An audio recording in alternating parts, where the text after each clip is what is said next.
आइए हम लोगों ने setting up business entity industrial and labour law पढ़ना स्टार्ट किया। ये सब्जेक्ट आपके कितने पार्ट में है? 2 पार्ट में। जो फर्स्ट पार्ट है वो आपका कितने मार्क्स का? 60 मार्क्स का, और सेकेंड पार्ट जो है वो 40 मार्क्स का। हमने जो अभी हमला किया है वो है सेकेंड पार्ट पे, जिसका नाम है industrial and labour law.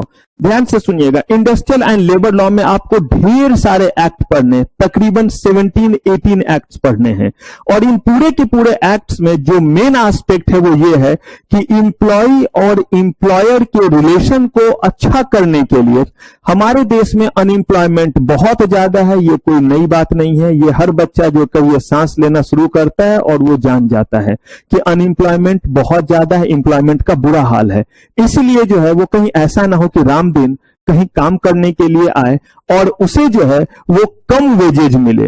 Ram Khilawan, बंसी, बिरजू, हरिया मशक्कत से काम कर रहा है, पूरे महीने बीत गए और बंदा जब पैसे के लिए जा रहा है तो या तो उसे कम पैसे मिल रहे हो और या उसे बोला जा रहा है आना न अगले महीने, इतनी जल्दी क्यों मरा जा रहा है, यानी उसे समय पे पैसे नहीं मिल रहे। उसे काम तो कराया जा रहा है लेकिन काम ऐसे कंडीशन में कराया जा रहा है कि वो ह्यूमन बीइंग के लिए सही नहीं है, यानी कि गंदगी के बीच में ही वो काम कर रहा है। रीजन ये है कि उसके पास कोई चॉइस ही नहीं है। अगर वो बोलता है मुझे काम नहीं करना है तो रामदीन जाएगा तो राम खिलावन आएगा, राम खिलावन जाएगा तो बंसी, बिरजू, हरिया लाइन लगी हुई। काम कम है, लोग ज्यादा है।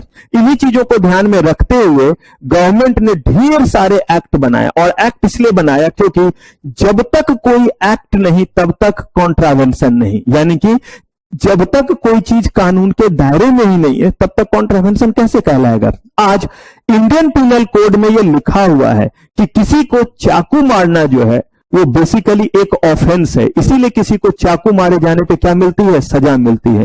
लेकिन इमेजिन, इंडियन पिनल कोड बना ही नहीं होता, ऐसा कोई कानून ही नहीं होता तो कोई किसी को चाकू मारता और उस पर कोई कार्रवाई नहीं होती। कोई किसी को गुब्बारा मार दिया तो गुब्बारा मारने पे जेल की सजा नहीं, लेकिन अब उसको भी जो है एक्ट के दायरे में रखा जा रहा है। कहने का मतलब यह है कि अगर कोई कानून बने हैं तभी क्या होगा, तभी किसी न किसी तरीके से उसको क्या किया जाएगा?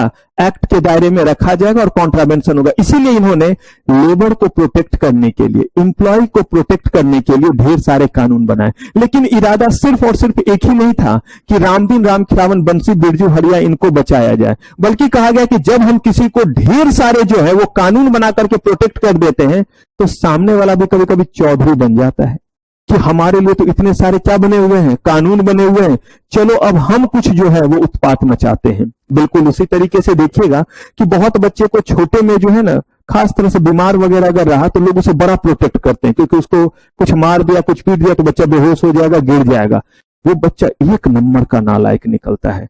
और ऐसे मैंने बच्चे को बहुत पीटा है, मुझे भी बचपन में पिटाई लगी, मैं भी पीटा हूं। किनको किनको पीटा हूं?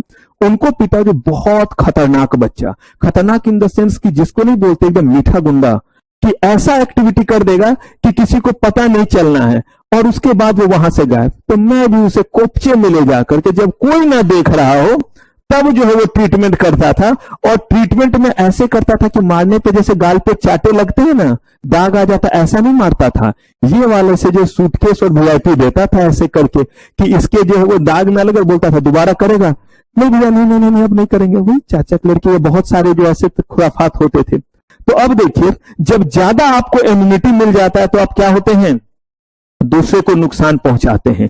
तो वैसे ही जब रामदीन, राम खिलावन, बंसी, बिरजू, हरिया को बहुत सारे जो है वो मिल गए राइट्स, तो ऐसा ना हो कि वो काम ही ना करने दे। पॉसिबल हर एक छोटी बात पे जो है वो लेकर के आ जाए अपने हाथों में फवाड़ा, हथौड़ा, और ये हमारी मांगे पूरी करो वरना हम स्ट्राइक कर देंगे, वरना हम एमडी को केबिन में जला के मार देंगे। कहा गया कि इन चीजों से बचने के लिए जो है हमें एक और एक्ट की जरूरत पड़ी, और वो एक्ट था कि अगर ये आपस में उलझ गए, कौन उलझ गए? इन जनरल एम्प्लॉय और एम्प्लॉयर। लेकिन उलझन सिर्फ एम्प्लॉय और एम्प्लॉयर में ही नहीं होता है, आपस में 2 गुट भी बन जाता है, एक रामदीन ग्रुप और एक हरिया ग्रुप।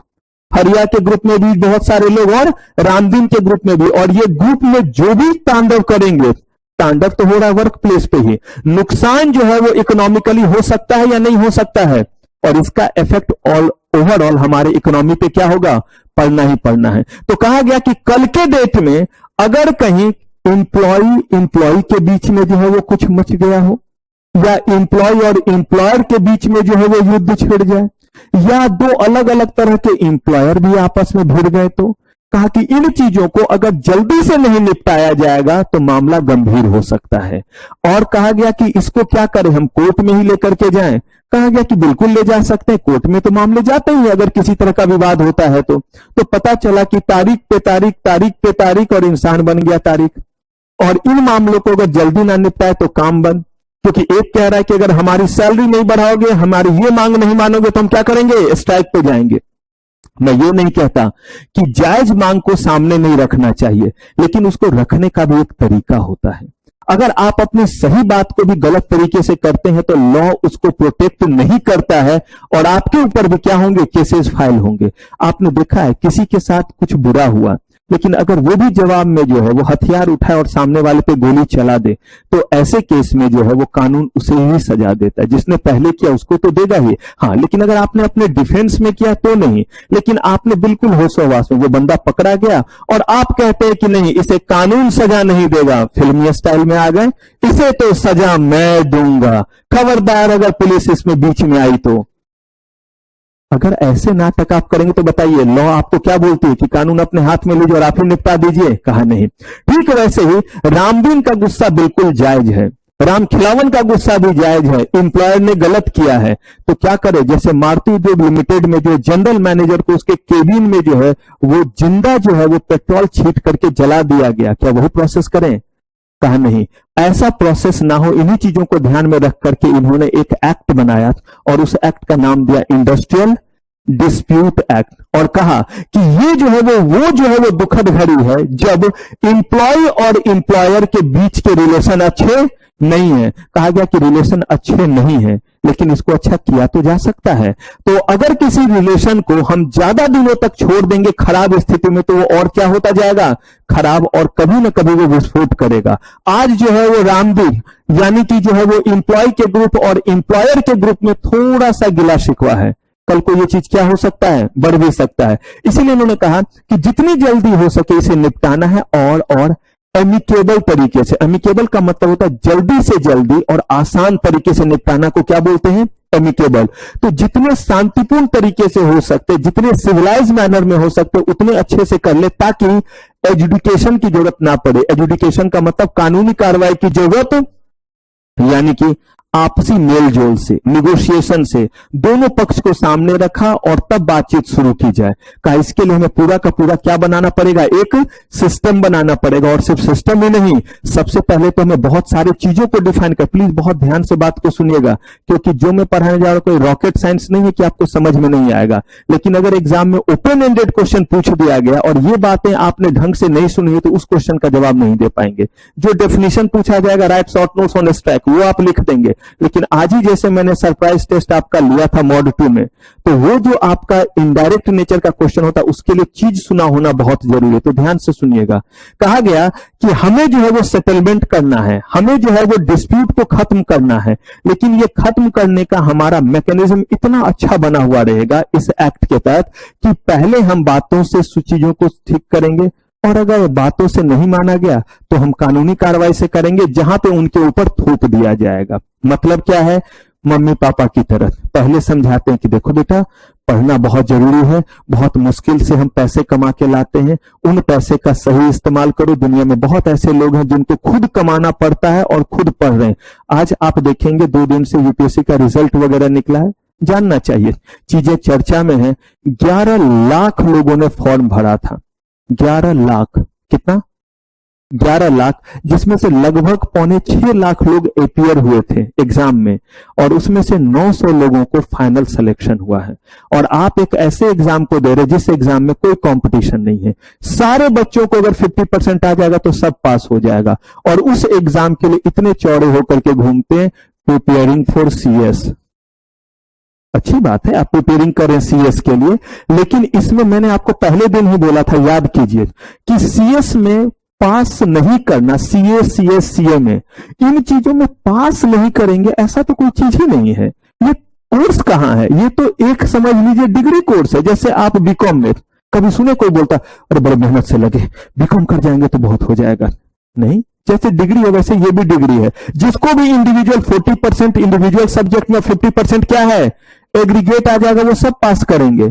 और यहां पे अगर सबको 1 मार्क्स भी तो इंटरव्यू के जरिए क्या कर दिया जाएगा, कहीं ना कहीं अंतर बना दिया जाएगा। और 900 सीट है तो कितने बच्चे पास करेंगे, 900 ही पास करेंगे। मैं बस आपको ये बताना चाह रहा हूं कि अगर मान लीजिए कि ऐसे ही जो है वो पहले माँ पापा जैसे समझाते हैं कि देखो बच्चे बड़े मेहनत से हम लोग पैसे ला रहे हैं, अच्छे से पढ़ो, पढ़ाई के समय पढ़ाई वाला ही काम करो, प्यार से समझाया और आप जो है वो प्यार से वैसे ही कर रहे थे जैसे मैं करता था। पापा बोलते थे बेटा आइए पढ़ने का टाइम हो गया, आइए पढ़िए, बैठिए, आप करके पापा बात करें, मैं नहीं आता। फिर पापा ने बोला बेटा आइए पढ़ने का टाइम हो गया, मैं नहीं आता। बेटा आइए पढ़ने का टाइम हो गया है, मैं नहीं आता। जोरदार दो पड़ा, पूरा मोहल्ला सुन रहा है, क्योंकि वो सिर्फ चट की आवाज मोहल्ला नहीं सुन रहा है, कान से जो बाद में सन सन निकल रहे हैं वो इतना जोरदार है कि वो आवाज पूरा मोहल्ला सुन रहा है। जैसे ही पड़ा वैसे पप्पा जी मैं आ ही रहा था।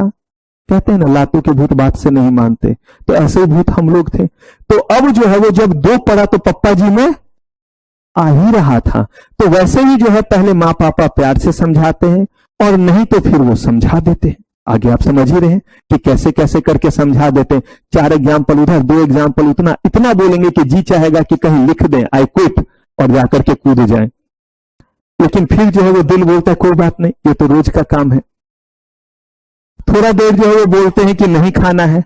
मेरी सिस्टर जो थी उल्टा, पापा तो कुछ उसे नहीं बोलते थे, कुछ भी नहीं, कुछ हो जाए पापा ने आज तक उसे मारा ही नहीं है। तो मम्मा सारा कसर उतार देती थी। मम्मा ने आज तक मुझे नहीं कभी मारा है और पापा ने कोई कसर छोड़ा नहीं है, तो मुझे पापा से लगती नहीं थी। अब जो उसको कभी पिटाई लगना नहीं है तो वो ज्यादा चौड़ा होकर के घूमती थी। तो मम्मा जो है वो फिर जब शुरू करती थी तो बताओ वो बातों के वान ऐसे होते थे, यकीन मानिए उससे अच्छा हमें पापा वाला लगता था। चट चट चट चट चट चलो खत्म, जो है झाड़ा झूड़ा अपना काम करने।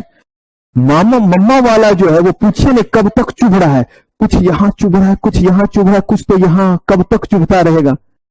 इतने के बाद जब मम्मा बोलती थी बहन को तो देखती तो उसके बाद वो मस्त खाने के लिए गई है और खाने में जितना नॉर्मल खाती थी उससे ज्यादा निकाले हुए।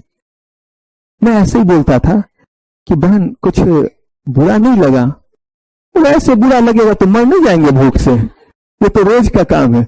मतलब इन चीजों का असर में कहने का मतलब बस इतना ही है कि अगर पहले प्यार से समझाया, नहीं समझे तो ताम दाम दंड वे जो भी उन्हें क्या करना पड़े। ठीक वैसे ही लॉ ने बोला कि पहले जो है वो सजा नहीं, पहले क्या करेंगे, दोनों के बीच में एमिकेबल सेटलमेंट वर्ड यूज किया। दोनों को क्या करेंगे, समझाने की कोशिश करेंगे। अगर मान लीजिए कह रहे सैलरी ज्यादा दो, बोलेंगे बिल्कुल जायज है आपका मांगना, लेकिन ये रहा कंपनी का पोजीशन, अगर सैलरी बढ़ा देंगे तो 2 महीने बाद कंपनी बंद हो जाएगी। बताइए 2 महीने जो है वो सैलरी ज्यादा दे और उसके बाद सब लोग अपना अपना काम ढूंढ लीजिएगा। इसको भी निगोशिएशन स्किल बोलते हैं। ये आप निगोशिएट करते हैं। गलती से मैं बहुत सारे कंपनी का कॉर्पोरेट प्रेजेंटर हूं जहां पे इनको क्या किया जाता है, संभालने का काम किया जाता है। यानी इसको बोलते हैं कॉर्पोरेट प्रेजेंटर, कि आप दोनों तरफ से चीजों को क्या करते हैं, मीडिएट करते हैं। और सीएस के पास राइट है, मैं आपको पढ़ाऊंगा आर्बिट्रेशन, कंसिलिएशन एंड मीडिएशन।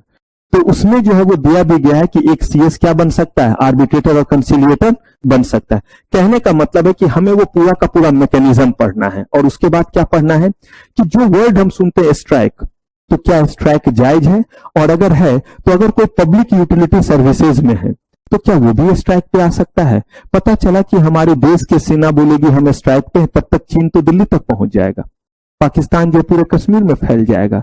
कहा गया कि स्ट्राइक का मतलब काम का रोकना है, तो strike, lockout, lay off, retrenchment, बहुत सारे मजदूर हमारे पास हो गए, हमारे पास काम नहीं है, तो क्या हम उनकी छटनी कर सकते हैं। जो पुराने दिनों से काम कर रहे हैं अगर उनको हम हटाएंगे तो कैसे हटाएंगे।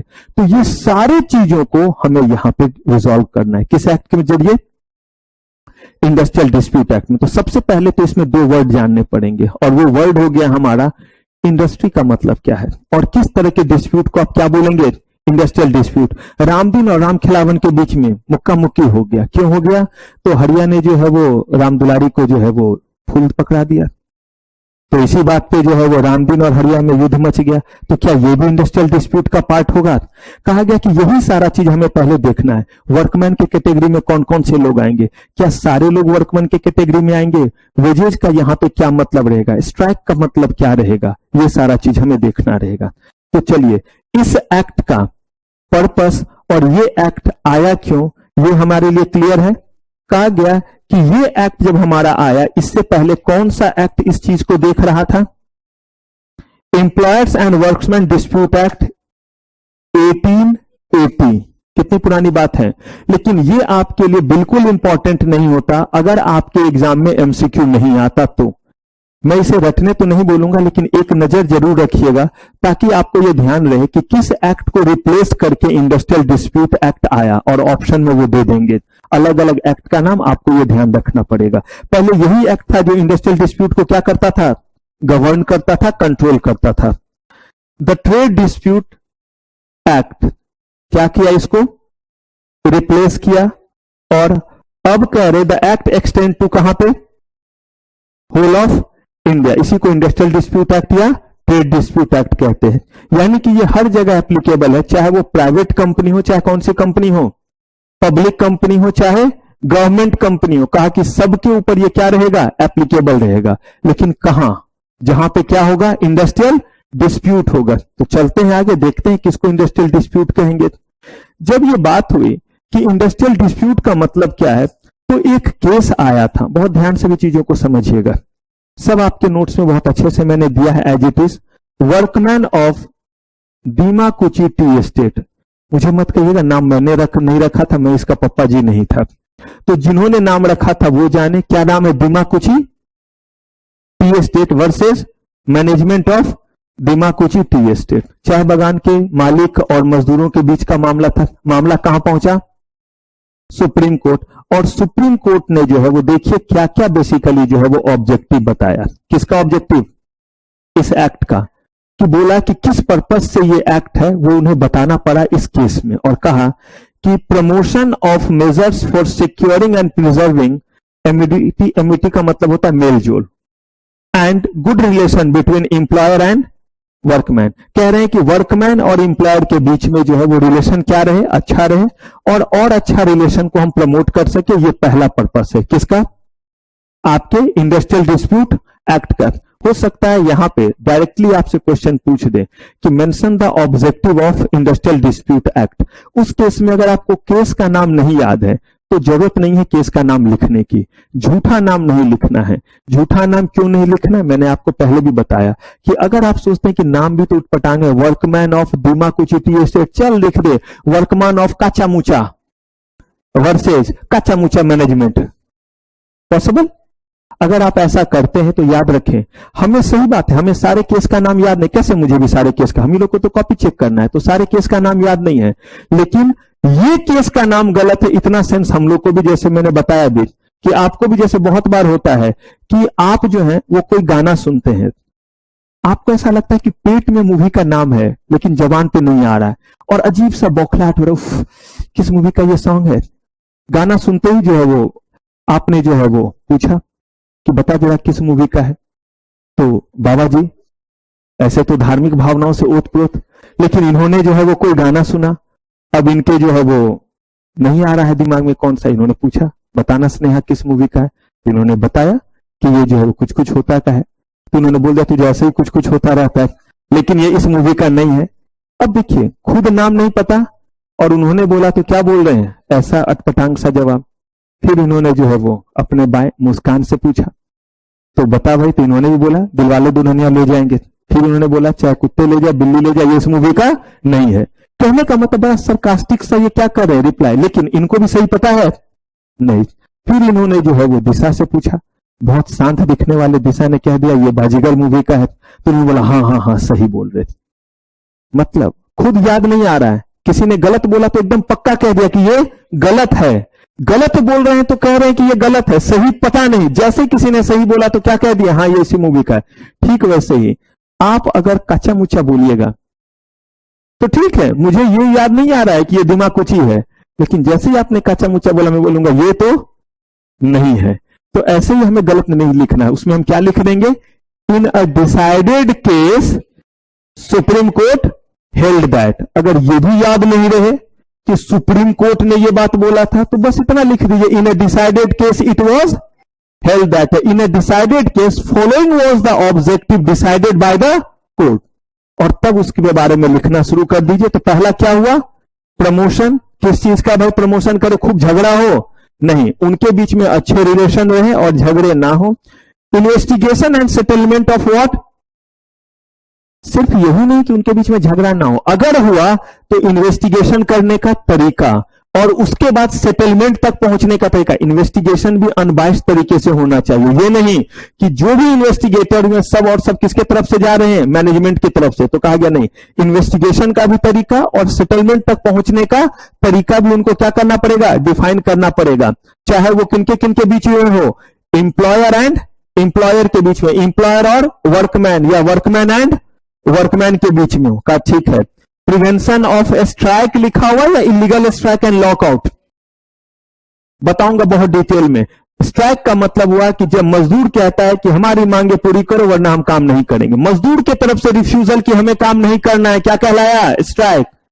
मालिक के तरफ से हम फैक्ट्री बंद करते हैं, किसी को काम पे नहीं रखेंगे, this is called what, lockout. इसके बीच में बड़ा रिलेशन होगा, बहुत इसमें मारधार एक्शन से भरपूर फिल्म बनने वाली है ये, क्योंकि नाम ही क्या है, इंडस्ट्रियल डिस्प्यूट एक्ट नाम है। तो देखेंगे कि किस केस में आपको जो है वो स्ट्राइक करने का अधिकार है और किस केस में इंप्लॉयर को लॉकआउट करने का भी अधिकार है, कि वो भी बंद कर देंगे कि हम किसी को काम, लेकिन अगर वो इलीगल रहा तो उस केस में क्या करेंगे, यहां पे लिखा हुआ है कि प्रिवेंशन ऑफ इलीगल स्ट्राइक और illegal lockout. Relief to workman in the matter of what, lay off and retrenchment, बहुत डिटेल में बताऊंगा ले ऑफ भी और रिट्रेंचमेंट भी, लेकिन अभी चूंकि थोड़ा सा आया है तो सुन लो, इसी एक्ट में बताऊंगा। ले ऑफ का मतलब हुआ मजबूरी, लॉकआउट का मतलब है बदमाशी। ले ऑफ क्या है, मजबूरी, और लॉकआउट है बदमाशी। ले ऑफ का मतलब इंप्लॉयर कहता है कि हम मजबूर हैं इसीलिए काम नहीं दे रहे हैं, और लॉकआउट का मतलब है कि जो करना है कर लीजिए, हम गेट बंद करते हैं और किसी को आने नहीं देंगे, किसी को काम नहीं देंगे। ये कैसी बात हुई, आप क्लास में एब्सेंट हैं, पहला बीमार थे, मजबूरी, this is called what, lay of. दूसरा जो है वो हुआ बदमाशी, आप कह रहे हैं कि आप जो है वो, देखिए मैंने नहीं बोला, किसी ने इधर से डिवाइन बोला है।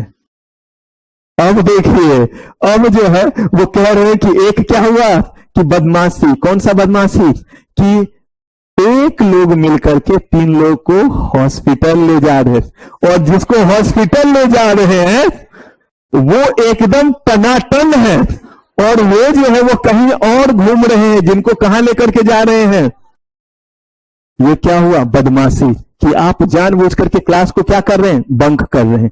तो यही यहां पे आगे बात करेंगे कि क्या दोनों में अंतर है और कैसे इसको रिजॉल्व करेंगे। Promotion of what, collective bargaining का मतलब कि अगर उनकी बातें सही है तो वो एक साथ बैठ करके आपसे बार्गेन कर सके कि देखिए हमारी हालत खराब है, रामदीन बोल रहा है कि देखिए राम दुलारी एक, लेकिन चुन्नू मुन्नू गुड़िया बबली और की भी तैयारी चल रही है, तो इसलिए हमारा इतने में गुजारा नहीं होगा, महंगाई बढ़ गई है, थोड़े पैसे ज्यादा दीजिए। ऐसे करके रामदीन, रामखिलावन, बंसी, बिरजू, हरिया सब लोग अगर आते हैं तो that is called what, collective bargaining. किसके साथ बार्गेनिंग कर रहे हैं, एम्प्लॉयर के साथ। कहा कि अपने मजबूरियों को बता करके, अपने सही चीजों को बता करके अगर आप ऐसा करते हैं तो कोई बुराई नहीं है, इस चीज को हम क्या करेंगे, प्रमोट। जहां काम करते हैं वहीं से तो आपको पैसा मिलेगा, तो आप अपने नीड को बताइए, और अगर उनमें कुशन रहा, कुशन का मतलब पॉसिबल रहा, तो उनका भी काम है कि वो क्या करें, आपको पैसे दिलाए।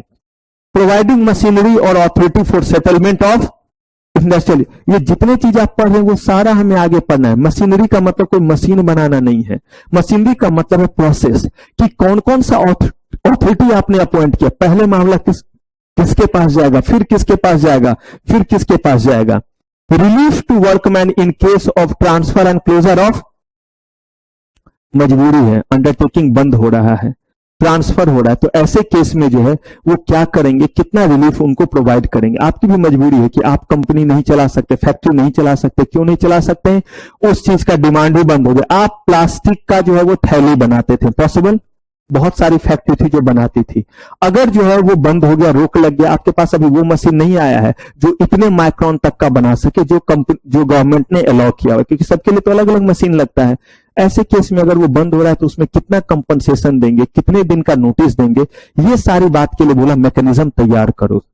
Improving service condition of labour, जिस हालातों में काम करा रहे हैं उसको ठीक करना, ये सब जो हम पढ़ रहे हैं ये किसका ऑब्जेक्टिव है, और इंडस्ट्रियल डिस्प्यूट एक्ट का ये ऑब्जेक्टिव और इसको सुप्रीम कोर्ट ने सेटल किया और बोला कि ये सब आपके ऑब्जेक्टिव और इन सब का आप ध्यान रख करके सारा प्रोविजन करें। किस एक्ट में? इंडस्ट्रियल डिस्प्यूट एक्ट में या ट्रेड डिस्प्यूट एक्ट में आप इन सारे चीजों को क्या करें? सेटल करें। कहा ठीक है हुजूर, इतने सारे ऑब्जेक्टिव तो आपने बता दिए, तो जब ऑब्जेक्टिव बता दिया तो जरा ये भी बता दीजिए कि इंडस्ट्रियल डिस्प्यूट का मतलब क्या है। कहा ये मैं नहीं बताऊंगा, ये कौन बताएगा? ये एक्ट बताएगा, और एक्ट का सेक्शन 2K बताएगा आपको कि इंडस्ट्रियल डिस्प्यूट का क्या मतलब है। तो देखिए क्या मतलब है, यहां 3 पार्ट में मैंने जो लिखा है, industrial dispute means any dispute और डिफरेंस, यानी कि डिस्प्यूट है या नहीं, लेकिन किनके बीच में? याद रखिए इन्हीं 3 प्रजाति के बीच में, इंप्लॉयर्स और workman and workman and employers का मतलब हुआ कि एक फैक्ट्री का इंप्लॉयर्स और दूसरे फैक्ट्री का इंप्लॉयर्स हो सकता है। कैसे नहीं हो सकता है और कैसे हो सकता है ये देखिए। कार बनाने वाली कंपनी की डिपेंडेंसी टायर बनाने वाली कंपनी पे है या नहीं है? अगर टायर ना बने तो कार तो मस्त चलेगा, बिना चक्के के हवा में घूमता रहेगा। बोला गया कि नहीं, सारी कार बनकर के तैयार है, ऑर्डर आया हुआ था। चक्के बनाने वाली कंपनी MRF या जेके टायर, मारुति कार बना के टनाटन तैयार की हुई, ऑडी भी तैयार, मर्सिडीज भी तैयार, सब तैयार। इनको जहां से सप्लाई आता है यही सब तो कंपनी, ब्रिजस्टोन है, जेके टायर है, MRF है, अपोलो टायर्स है। तो अब इन लोगों ने क्या किया, इनके इंप्लॉयर कह रहे कि हम टायर सप्लाई, इंप्लॉयर कह रहे हैं, अभी इंप्लॉय पे बात नहीं आई है। उन्होंने कहा मर्सिडीज कंपनी ने या मारुति कंपनी ने कि हमें जो है वो 5000 टायर क्या करो, सप्लाई करो। ये कहा जेके टायर को। जेके टायर के जो है ओनर ने कहा कि हम करेंगे, इतने पैसे लेंगे टायर के। जरूरत देख लिया उन्होंने, दीपावली का समय है या कोई और समय जिस समय ज्यादा गाड़ियां बेची जाती, खरीदने की बारी आती है, तो उन्होंने बोल दिया कि टायर के दाम महंगे होंगे, हो गया आपस में डिस्प्यूट। तो अगर ये भी चीज है तो ये क्या कहलाएगा आपका? Industrial dispute. तो इंडस्ट्रियल डिस्प्यूट का पहला जो है सेगमेंट है कि डिस्प्यूट किसके किसके बीच में? एम्प्लॉयर, वर्कमैन और इंप्लॉयर और वर्कमैन। अभी और इतने से ही नहीं होगा इंडस्ट्रियल डिस्प्यूट, आगे नीचे चलेंगे, लेकिन पहले झगड़ा इन्हीं 3 के बीच में होना चाहिए। किनके बीच में? अब कहा किस बात के लिए? कहा कि बात जो होगी या तो कनेक्टेड विथ व्हाट, एम्प्लॉयमेंट, कि काम पे जो है वो नहीं रखा, काम पे जो है वो नहीं रखा, या हमें सही जो है वो अमाउंट में पैसे नहीं मिल रहे हैं, या जिस कंडीशन में हमसे काम पे कराया जा रहा है वो कंडीशन सही। ओवरऑल बताइए, एम्प्लॉयमेंट पे ही तो हो गया कि या तो काम से निकाल दिया गया या काम पे रखा जा रहा है तो टर्म्स ऑफ एम्प्लॉयमेंट सही पैसे नहीं दिए जा रहे, या कंडीशन वहां सही नहीं है। हम लोग 500-500 लोग हैं और एक भी फर्स्ट एड बॉक्स नहीं है, हम लोग 500-500 लोग हैं, एक भी रेस्ट रूम नहीं है, इतने लोग हैं एक भी वहां पे वॉशरूम नहीं है। कहने का मतलब ऐसा कोई भी चीज है तो वो किस में आ गया? टर्म्स ऑफ एम्प्लॉयमेंट में आ गया। तो देखिए इन 3 लोगों के बीच में इनमें से किसी भी मामले के लिए जो है अगर जो है वो डिस्प्यूट है, कनेक्टेड है, तो वो कौन सा डिस्प्यूट कहलाएगा? Industrial dispute. लेकिन कहा गया कि इसमें 2 चीजों का ध्यान रखें, जब तक ये 2 बात नहीं होगी तब तक हम उसको इंडस्ट्रियल डिस्प्यूट डिक्लेयर नहीं करेंगे। ऑल दो पहले दोनों चीज फुलफिल हो चुका है, इन्हीं लोगों के बीच में झगड़ा या रगड़ा है और इन्हीं बातों को लेकर के है, लेकिन the dispute must be a real dispute between party capable of settlement और एजुकेशन। ये डिस्प्यूट जो है वो क्या होना चाहिए? रियल डिस्प्यूट होना चाहिए। अब आप कहेंगे सर रियल डिस्प्यूट का क्या मतलब होता है? कभी कभी क्या होता है, हम जो है वो हाइपोथिकेशन के बेसिस पे काम करते हैं, जैसे अगर ऐसा हो गया तो ऐसा होगा, और उस पर पहले से ही डिस्प्यूट शुरू हो सकता है कि रामदीन, राम खिलावन, बंसी, बिरजू, हड़िया को ऐसा लगता हो कि आने वाले दिनों में अगर इस तरह का मशीन चलाया तो हम सारे लोगों की नौकरी चली जाएगी। तो डिस्प्यूट हो गया एम्प्लॉयर और वर्कमैन के बीच में, किस चीज को लेकर के? नॉन एम्प्लॉयमेंट, कि हमारे काम क्या हो जाएंगे? खत्म हो जाएंगे। लेकिन मुझे एक बात बताइए, ऊपर के तो दोनों कंडीशन फुलफिल हो गए, लेकिन क्या ये रियल है?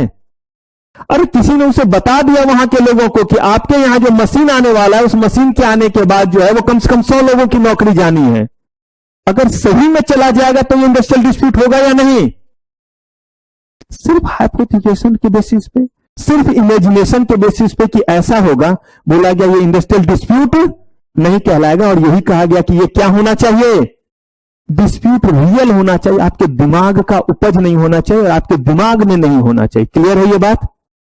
And the person against whom the dispute is raised must be one in whose employment, non-employment, term of employment or condition of labor the party to the dispute have direct or substantial, यानी कि ये जो condition है, ये जो भी लोग हैं जिनसे भी डिस्प्यूट हो रहा है, कह रहे हैं कि उनमें से कोई भी आदमी का अपना इंटरेस्ट होना चाहिए। मतलब अगर एम्प्लॉयर और एम्प्लॉय के बीच में कोई डिस्प्यूट हो रहा है और वो जो है वो एम्प्लॉयमेंट, नॉन एम्प्लॉयमेंट या कंडीशन ऑफ एम्प्लॉयमेंट को लेकर के हो रहा है, तो कह रहा है ये वही लोग होने चाहिए जो झगड़ा करने के लिए आए, जिनके साथ ऐसा हुआ है। ये नहीं कि कहीं कुछ भी नहीं हुआ और बस हम आ गए कि फलाने जगह ऐसा हो रहा है, हम इसीलिए जो है वो इस तरह का हम भी जो है वो साथ में जो है वो क्या करेंगे, डिस्प्यूट रेज करेंगे। हाँ, सपोर्ट करना जरूर लॉ है, लेकिन कहा गया कि ये रियल डिस्प्यूट का कैटेगरी में तब आएगा जब जिनको निकाला गया है या जिनके साथ सही कंडीशन में काम नहीं लिया जा रहा है वो भी इसका क्या बनेंगे।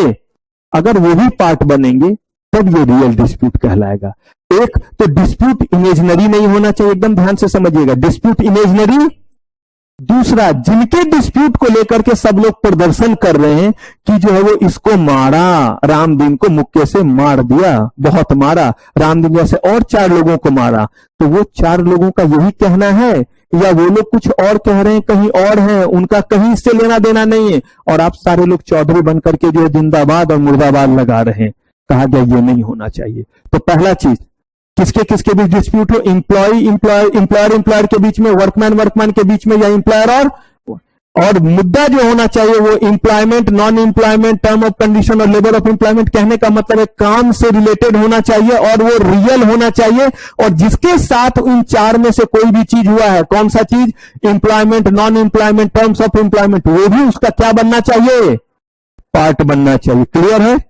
इतनी सारी बातें अगर होंगी तो वो क्या कहलाएगा, इंडस्ट्रियल डिस्प्यूट कहलाएगा। कहा कि अभी भी एक चीज थोड़ा सा अटक रहा है, और वो अटक और खटक ये रहा है कि इंडस्ट्री किसको कहेंगे। इंडस्ट्रियल डिस्प्यूट तो बहुत चिल्ला चिल्ला करके हमने नारा लगा लगा करके कह दिया, लेकिन इंडस्ट्री किसको कहेंगे। यानी कि वर्क प्लेस, बहुत जगह लोग काम करते हैं, तो इंडस्ट्री को क्या डिफाइन करना होगा या नहीं, क्योंकि अगर इंडस्ट्री को हम डिफाइन ही नहीं करेंगे तो फिर आप इंडस्ट्रियल डिस्प्यूट को कैसे डिफाइन करेंगे। आपने तो कह दिया कि वर्क, देखिए industrial dispute means any dispute और डिफरेंसेस, समझ गए, लेकिन कहां, यहां पे किस जगह। तो इन्होंने कहा कि ये जो आपका इंडस्ट्री है, पहले जरा इस इंडस्ट्री वर्ड को देख लीजिए, तब हम देखेंगे डिस्प्यूट में। तो कहा इंडस्ट्री का मतलब है कि इंडस्ट्री मींस एनी बिजनेस, जो लॉ ने डिफाइन किया, trade, undertaking, manufacturing or calling of employers and include any calling services, employment, handicraft, industrial occupation, vocation of workman। vocation मतलब कोई खास स्किल से जो काम हो उसको क्या कह देते हैं, वोकेशन कह देते हैं।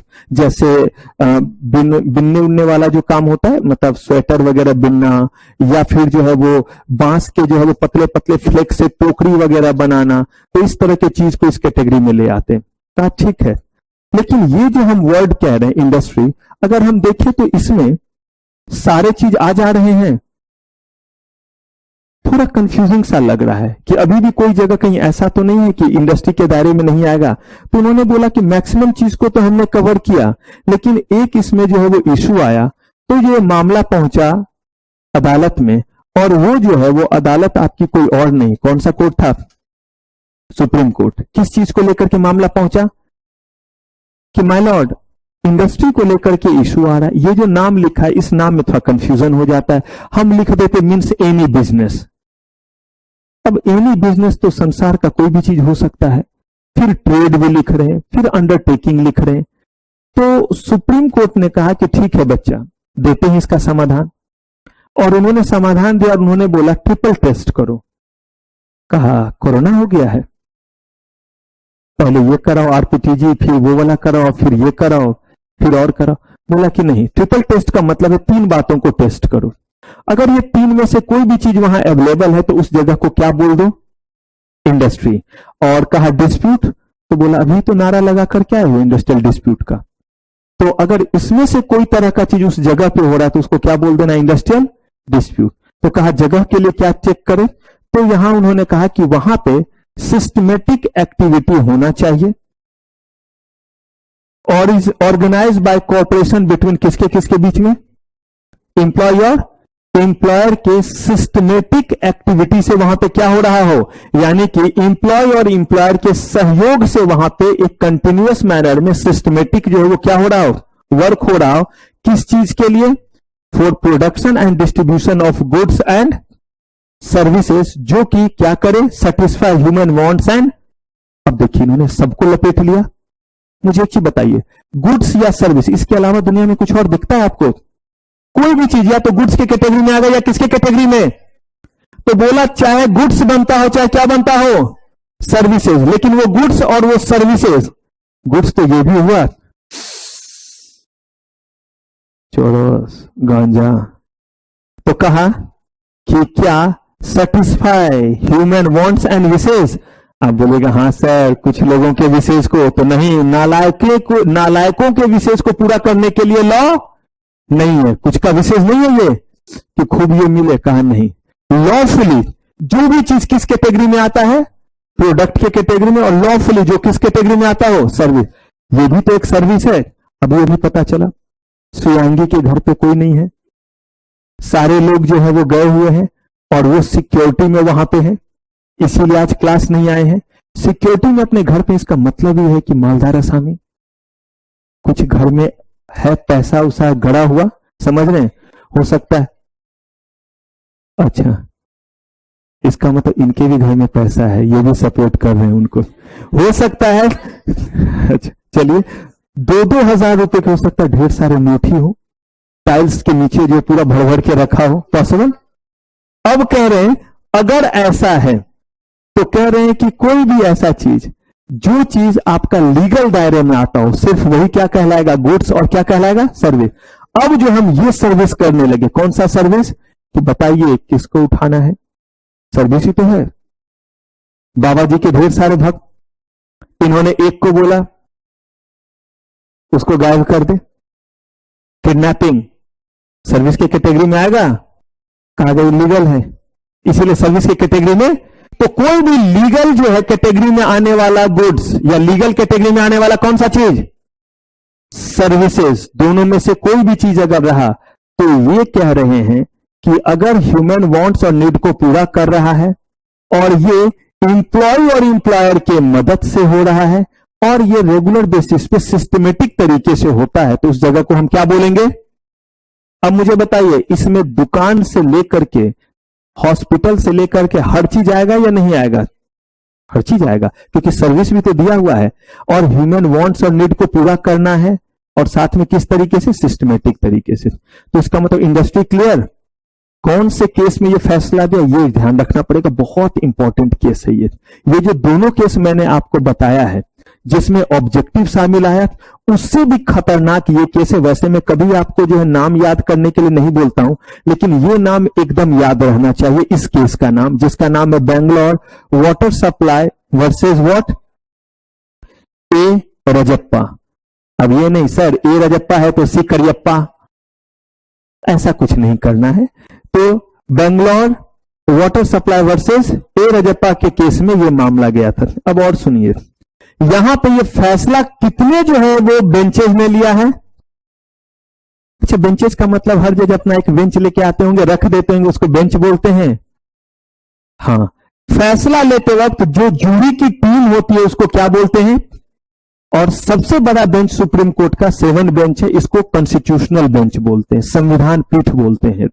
अगर कोई फैसला, आगे बताऊंगा आपको, अगर एक ही मैटर पे सुप्रीम कोर्ट का 2 जजमेंट है, एक जो है वो 5 जो है वो जजों के बेंच ने लिया, एक 7 जजों के बेंच ने लिया, कौन सा माना जाएगा, 7 वाला। ये आएगा भी आगे, आपका करेंगे बात, करेंगे डिस्कस। तो यहां पे हमने इंडस्ट्री को डिस्कस कर लिया, इंडस्ट्रियल डिस्प्यूट क्लियर है। अब जरा इंडिविजुअल और कलेक्टिव डिस्प्यूट देखें। कहा गया कि अगर डिस्प्यूट जो है एक वर्कर और मैनेजमेंट के बीच में है तो क्या कहलाएगा। जैसे रामदीन जो है वो स्पीकर के टूल था और तब काम करने आया, और जैसे ही वहां से मैनेजिंग डायरेक्टर गुजर रहे थे, सलाम साहब, सामने मिल भी लिया और सीधे सलाम भी ठोक दिया, सलाम साहब, कोई काम, सब ठीक। अब बताइए, ऐसे केस में जो है उनके ऊपर डिसिप्लिनरी एक्शन लिया जाएगा या नहीं? हाँ या ना? अगर ऐसा लिया जाएगा तो इज इट इंडस्ट्रियल डिस्प्यूट? क्या है ये?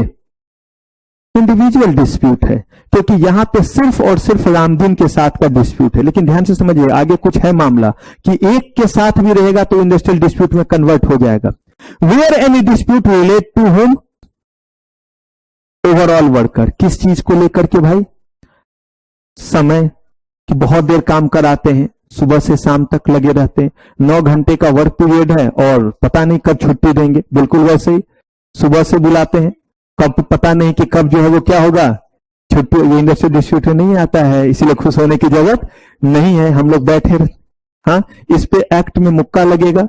अगर आपने जो है वो शिकायत की तो घर वाले भी देंगे, और यहां किया तो मैं दूंगा। और अगर ये बात आपको नहीं यकीन होता है तो घर वालों को बता दिया तो कौन देंगे? घर वाले देंगे। और घर वाले थक जाएंगे तो भाड़े पे लोगों को बुला करके बोलेंगे कि मार मुक्का इसको, क्योंकि टीचर पढ़ा रहे हैं, इसमें इसको क्या है, प्रॉब्लम है। नहीं विश्वास हो तो करके कॉल देखिएगा घर वालों को कि टीचर ज्यादा पढ़ाते हैं, क्या किया जाए। लीव, छुट्टी को लेकर के लीव, लेकिन वो लीव कौन सा लीव? आपको वीकली ऑफ मिलता है और वो ऑफ भी नहीं देते, वो भी यहां लागू नहीं होता है। हो सकता है कि कभी ऐसा हो कि मैं संडे को बुला लूं, अभी नहीं, लेकिन हो सकता है कि जब एग्जाम नजदीक आएगा और जब मैंने बोला था कि वो दरी बिछेगी और गद्दे बिछेंगे, तो हो सकता है उस दिन आप भी वहां पे बोलेंगे सर हम भी बिछ जाएंगे। फिर 7 दिन जो है वो पढ़ करके, और जब उसके बाद आएंगे 6 दिन पढ़ करके, तो यकीन मानिए सही में हमें गद्दे की भी जरूरत है, क्योंकि बैठने लायक तो रहेंगे नहीं। वेजेज को लेकर के, यानी कि तनख्वाह ज्यादा तो नहीं बोल सकते, कम मिलने पे ही नहीं इशू होगा, या ज्यादा देंगे तो भी। रिट्रेंचमेंट, काम से निकाले जाने पे या काम के, अगर ऐसा कोई भी चीज है, इसको लेकर के मास ऑफ आपके जो है वो वर्कर के बीच में डिस्प्यूट है और मैनेजमेंट के बीच में, then this is called collective. सिर्फ रामदीन के साथ है तो नहीं कहलाएगा। लेकिन अब यहां पे एक केस आया और ये था workman versus cotton Greaves corporation limited. अब यहां मामला क्या है? And industrial dispute can be raised for non workman. पहला बात ये कहा गया, नॉन वर्कमैन। नॉन वर्कमैन का मतलब जो वहां पे काम नहीं करता। कहा कि हो सकता है 2 जगह आपके जो है वो फैक्ट्री है, आधा काम जो है, जैसे मान लीजिए नमक ही, नमक जो है वो पहले समंदर के किनारे उसका प्रोसेस होता है, खारे पानी से निकलता है, फिर उसको लाया जाता है और तब जो है फैक्ट्री में जो है उसमें आयोडीन युक्त नमक, तो देसी युक्त, तो फिर उसमें जो है वो रैपर लगाइए, बाकी चीज लगाइए। हो सकता है कि वो जो साइट है जहां पे जो है वो समंदर के किनारे काम कर रहे हैं, वहां वाले को दिक्कत हो, और यहां वाले जो है वो किस चीज के लिए आ गए? उनके सपोर्ट में आ गए। This is called what? Non workman, जो कि काम नहीं कर रहे हैं। कहां काम नहीं कर रहे हैं? उस जगह काम नहीं कर रहे हैं जहां पे डिस्प्यूट क्या हुआ है, रेज हुआ। क्योंकि मैंने आपको बोला ना कि जहां डिस्प्यूट रेज हुआ है, जिनके लिए डिस्प्यूट रेज हुआ, वो भी उसका क्या होना चाहिए? पार्ट होना चाहिए। तो जो यहाँ पे फैक्ट्री में है वो तो बड़े अच्छे से हैं, जो वहां पे वो बोल रहे हैं कि लगातार दिन भर जो है वो उस समंदर के किनारे उस चीज खिलाते, धूप में हमें काम करना पड़ता है, हमें ये पैसा चाहिए, वो चाहिए, इसके लिए अलग से चाहिए, या सन प्रिवेंशन क्रीम लगाएंगे। बोला कि तुझे जितना क्रीम देंगे उतने में तो तू जो है वो धुल जाएगा, क्योंकि सोचिए दिन भर उसे रहना है। तो कहा गया कि जो भी उसका जो भी डिमांड हो, ये डिमांड क्या इनका भी है? फैक्ट्री में सनक्रीम लगा के रहेगा। बोला कि नहीं, यहां तो ये डिमांड नहीं है। तो बताइए क्या ये उसका पार्ट हुआ? तो उसके लिए एक तरह से ये क्या हो गया? Non workman. और हमने क्या पढ़ा था कि कहीं ना कहीं उससे क्या होना चाहिए? रिलेटेड। तो बोला गया कि इस केस में उन्होंने कहा and industrial dispute can be raised for what? Non workman, यानी जो उस जगह काम नहीं कर रहा है वो भी उसका पार्ट हो सकता है कि कल के डेट में अगर इसे वहां पे जाना पड़ा तो उसे भी इसी तरह का चीज क्या करना पड़ेगा? झेलना। हो सकता है कल को वो फैक्ट्री में आएंगे, फैक्ट्री वालों को फिर कहां भेजा जाएगा? रोटेशन बेसिस पे, जैसे पुलिस वगैरह में होता है, सियाचिन वगैरह पे भी अपने सिक्योरिटीज के लिए लोग जाते हैं, सुना होगा।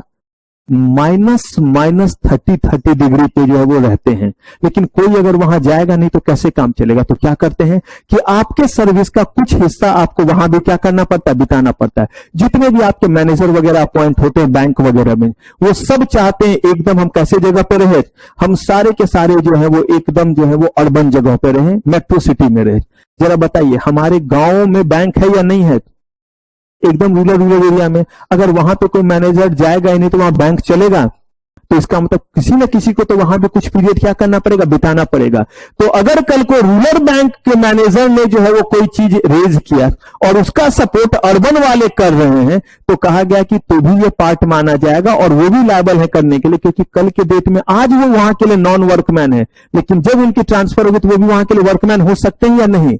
बोला इस तरह का भी अगर रिलेशन है तो हम इजाजत देते हैं और वो क्या कहलाएगा, आपका वर्कमैन के डेफिनेशन में आएगा और डिस्प्यूट के डेफिनेशन में आएगा। लेकिन अगला देखिए, where any employer discharge, dismiss, retrench or otherwise terminate the service. Ultimate word क्या है, terminate service of home, individual workman. The dispute between the workman and his employer shall be deemed to be an industrial dispute even when no other workman nor any union of workmen is party to the dispute। अब बताइए इतनी बड़ी बात कही गई, अभी अभी तो हमने कहा था कि रामदीन के साथ का पंगा इंडिविजुअल बोला था, लेकिन बोला था कि अगर वो डिसिप्लिनरी एक्शन वगैरह को लेकर के है तो इंडिविजुअल। लेकिन अगर काम से हटाए जाने तक की अगर बात आ गई कि कोई भी ऐसा एक्टिविटी जिसके कारण उसको फाइनली काम से क्या किया जा रहा है, हटाया जा रहा है, तो बोला जाएगा it will be consider as what, industry. ये क्यों किया गया, क्योंकि अगर हटाया गया तो इसके बेसिस पे सारे लोग एजिटेशन पे आ जाएंगे, मतलब सारे लोग आ जाएंगे और फिर ये किसमें कन्वर्ट हो जाएगा।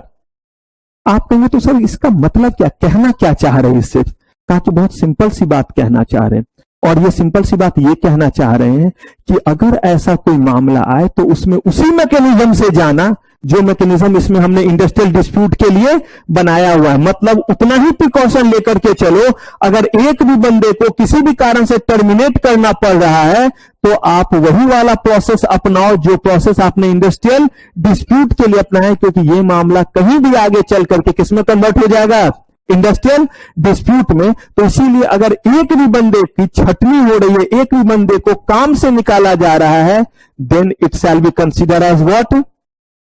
लेकिन किसी एक बंदे को ऊपर कोई डिसिप्लिनरी एक्शन लिया जा रहा है, उसको 2 दिन काम से निकाला जा रहा है या उसका सैलरी से इतने पैसे काट लिए गए, then it shall not be consider as what, but any disciplinary action which lead to termination of that particular employee, then it shall be considered as what। दोनों में थिन लाइन ऑफ डिमार्केशन समझ में आया। Please उतना समझिएगा जितना मैं समझाना चाह रहा हूं, उतना ही नहीं जितना आप समझना चाहते हैं। ये क्लियर है जो मैं कहना चाह रहा हूं। एक बंदे के साथ डिस्प्यूट है लेकिन उससे टर्मिनेशन की नौबत नहीं है, तो this is called what, individual. एक ही बंदे के साथ है लेकिन नौबत कहां पहुंच गई, it shall be consider as what. अगर कोई नॉन वर्कमैन भी डिस्प्यूट का पार्ट है तो भी क्या हो सकता है, इंडस्ट्रियल डिस्प्यूट कर सकता है। क्लियर है। तो देखिए अब जरा सारी चीजों को सम करते हैं। कहा गया कि डिस्प्यूट का मतलब तो समझ में आ रहा है, 2 लोगों के बीच का डिफरेंस। लेकिन इंडस्ट्रियल डिस्प्यूट बोला तो सबसे पहले इंडस्ट्री में अगर मतभेद है तो बोला इंडस्ट्री का मतलब क्या है, तो बोला जहां पे एम्प्लॉय और एम्प्लॉयर के कोऑपरेशन से सिस्टमेटिक एक्टिविटी हो रहा है, जहां पे या तो कोई गुड्स बन रहा है या सर्विसेज हो रहा है और वो ह्यूमन सिविलाइजेशन और ह्यूमन बीइंग के लिए क्या है, यूजफुल है, वो सारे जगह क्या कहलाएंगे, इंडस्ट्री कहलाएंगे। और अगर उस जगह पे कोई भी जो है वो किस मामले को लेकर के, एम्प्लॉयमेंट, नॉन एम्प्लॉयमेंट या टर्म्स ऑफ एम्प्लॉयमेंट को लेकर के, एम्प्लॉयर एम्प्लॉयर के बीच में, एम्प्लॉय और एम्प्लॉयर के बीच में, या जो है वो क्या कह दीजिए एम्प्लॉय और वर्कमैन और वर्कमैन के बीच में ही कोई जो है वो क्या है आपका डिफरेंसेस है इन बातों को लेकर के, तो वो क्या कहलाएगा। तो देखिए किन के बीच में होगा पता है, किन मुद्दों के लिए होगा ये पता है, और किस जगह पे होगा पता है। तो 3 चीज, जगह इंडस्ट्री होना चाहिए और इंडस्ट्री का हमें डेफिनेशन पता है, किनके बीच में होगा ये हमें पता है, किन मुद्दों के लिए होगा ये हमें पता है, तो अब सब कुछ पता है, तो फाइनली इंडस्ट्रियल डिस्प्यूट हमें समझ में आया, हाँ या ना? अब एग्जाम में अगर ऑब्जेक्टिव पूछे तो ऑब्जेक्टिव में हो सकता है an industrial dispute can be raised for, लिख देगा ओनली वर्कमैन, ओनली एम्प्लॉयर, और नीचे नॉन वर्कमैन भी लिख देगा, नॉन वर्कमैन ऑल्सो। तो ये एमसीक्यू का पार्ट हो सकता है या नहीं? An industrial dispute cannot be raised when there is only one employee involved. True, false? False, क्योंकि अगर मामला किस चीज का है? टर्मिनेशन का। और अगर शॉर्ट नोट्स में पूछा तब तो डिफाइन करने के लिए पूछेगा। क्लियर है? चलिए अब आते हैं अगले एस्पेक्ट पे कि वर्कमैन हम किसको कहेंगे। क्योंकि आपने कहा ना वर्कमैन, वर्कमैन के बीच में, वर्कमैन और किसके बीच में? एम्प्लॉयर के बीच में। एम्प्लॉयर तो हमें पता है, एम्प्लॉयर तो चाहे वो गवर्नमेंट के हो चाहे कौन हो, प्राइवेट हो, क्योंकि हमने सबको सारी चीजों को इस कैटेगरी में रखा है। कहा एनी पर्सन इंक्लूडिंग होम, और घबराइए नहीं, ये अप्रेंटाइज एक्ट भी आपको पढ़ना है, बस कुछ ही दिनों बाद वो भी आएगा। अप्रेंटाइज जो ट्रेनिंग कर रहे होते हैं उसको अप्रेंटाइज बोलते हैं। आप जब किसी कंपनी में ट्रेनिंग के लिए जाते हैं तो आप क्या कहलाते हैं? अप्रेंटाइशिप ट्रेनिंग आपका कहलाता है। जब आप काम करने के लिए आते हैं किसी पीसीएस के पास तो क्या कहलाया? अप्रेंटाइशिप ट्रेनिंग। तो पढ़ेंगे वो अप्रेंटाइज एक्ट क्या है। तो कहा गया कि पर्सन जो काम कर रहा है इंक्लूडिंग क्या? ट्रेनी भी है वो भी। Employed in any industry to do कैसा वर्क, चाहे मैनुअल हो, स्किल्ड हो, अनस्किल्ड हो, टेक्निकल हो, ऑपरेशनल हो, क्लैरिकल हो, सुपरवाइजरी हो। इसका मतलब आप देखिए कुछ छोड़ा, सबको इस कैटेगरी में क्या कर लिया? शामिल कर लिया। कहा ठीक है, इसका मतलब हमें वर्कमैन समझ में आ गया कि वर्कमैन अगर किसी भी कैटेगरी में हो तो वो क्या हो गया? वर्कमैन। चाहे वो स्किल्ड वर्क करे, अनस्किल्ड वर्क करे, टेक्निकल वर्क करे, जिस भी तरह का वर्क करे। कहा और कुछ? कहा कि हाँ ये तो वर्कमैन का मीनिंग में बताया। अब यहां पे देखिए इसमें वर्कमैन में और किसको किसको हम इंक्लूड करेंगे। कहा कि वर्कमैन में वो लोग भी शामिल रहेंगे जिनको आपने काम से निकाल दिया है, रिट्रेंच कर दिया है, इसीलिए क्योंकि अभी जो है वो हमारा यही तो डिस्प्यूट का कारण बनता है। तो अगर आपने निकाल भी दिया है तो भी वो वर्कमैन कहलाएगा। इन जनरल अगर किसी को हमने काम से निकाल दिया तो वो हमारा वर्कर है। अरे भाई हमारे यहां काम करता है तभी तो वर्कर है। लेकिन इस एक्ट के अकॉर्डिंग बोला जो काम कर रहे हैं वो तो है ही, और जिसको आपने जो है वो निकाल दिया है वो भी क्या है? क्योंकि हम जो इस एक्ट में प्रोविजन कर रहे हैं वो इंडस्ट्रियल डिस्प्यूट का कर रहे हैं, और जैसे ही वर्कर का पोजीशन उसका खत्म होगा वैसे ही हमें बताना तो रहेगा किसके किस में डिस्प्यूट है। तो एम्प्लॉयर के बीच में, और तो वो जो पहले यहां वर्कर हुआ करता था बोला कट्टम कुट्टी, क्योंकि ऐसा कोई ग्राउंड ही नहीं है। तीन लोग के बीच में तो दिया हुआ है, वर्कमैन वर्कमैन के बीच में दिया, वर्कमैन एम्प्लॉयर के बीच में, और एम्प्लॉयर। तो कहा इसीलिए अगर अभी निकाल भी दिया है तो भी आप किस कैटेगरी में रहेंगे? वर्कमैन के कैटेगरी में रहेंगे। लेकिन इसमें इन लोगों को शामिल नहीं किया। वही जो हमने शुरू में इंट्रोडक्शन में पढ़ा था वही चीज यहां पे, किन लोगों को शामिल नहीं किया? ये वो आत्माएं हैं जिनको या तो इससे ज्यादा बेनिफिट मिल रहा है, या इनको इस एक्ट में अगर रख दिया तो सत्यानाश होना है, क्योंकि हमारे देश का सिक्योरिटी और बाकी चीज जो है वो बीच पे आ जाएगा, स्टेक पे आ जाएगा। और वो क्या है? ए पर्सन सब्जेक्ट टू कहां? इस एक्ट के तहत आएगा। उधर से दुश्मन के प्लेन आ रहे हैं और जो है वो हमला करने का तैयार। इधर से बोला गया एयरफोर्स को कि अपने बेस से उड़ान भरो, दुश्मन के प्लेन और ये सब दिख रहे हैं स्ट्राइक पे। तो बोला गया कि इसलिए उनको इस दायरे से क्या रखा? बाहर।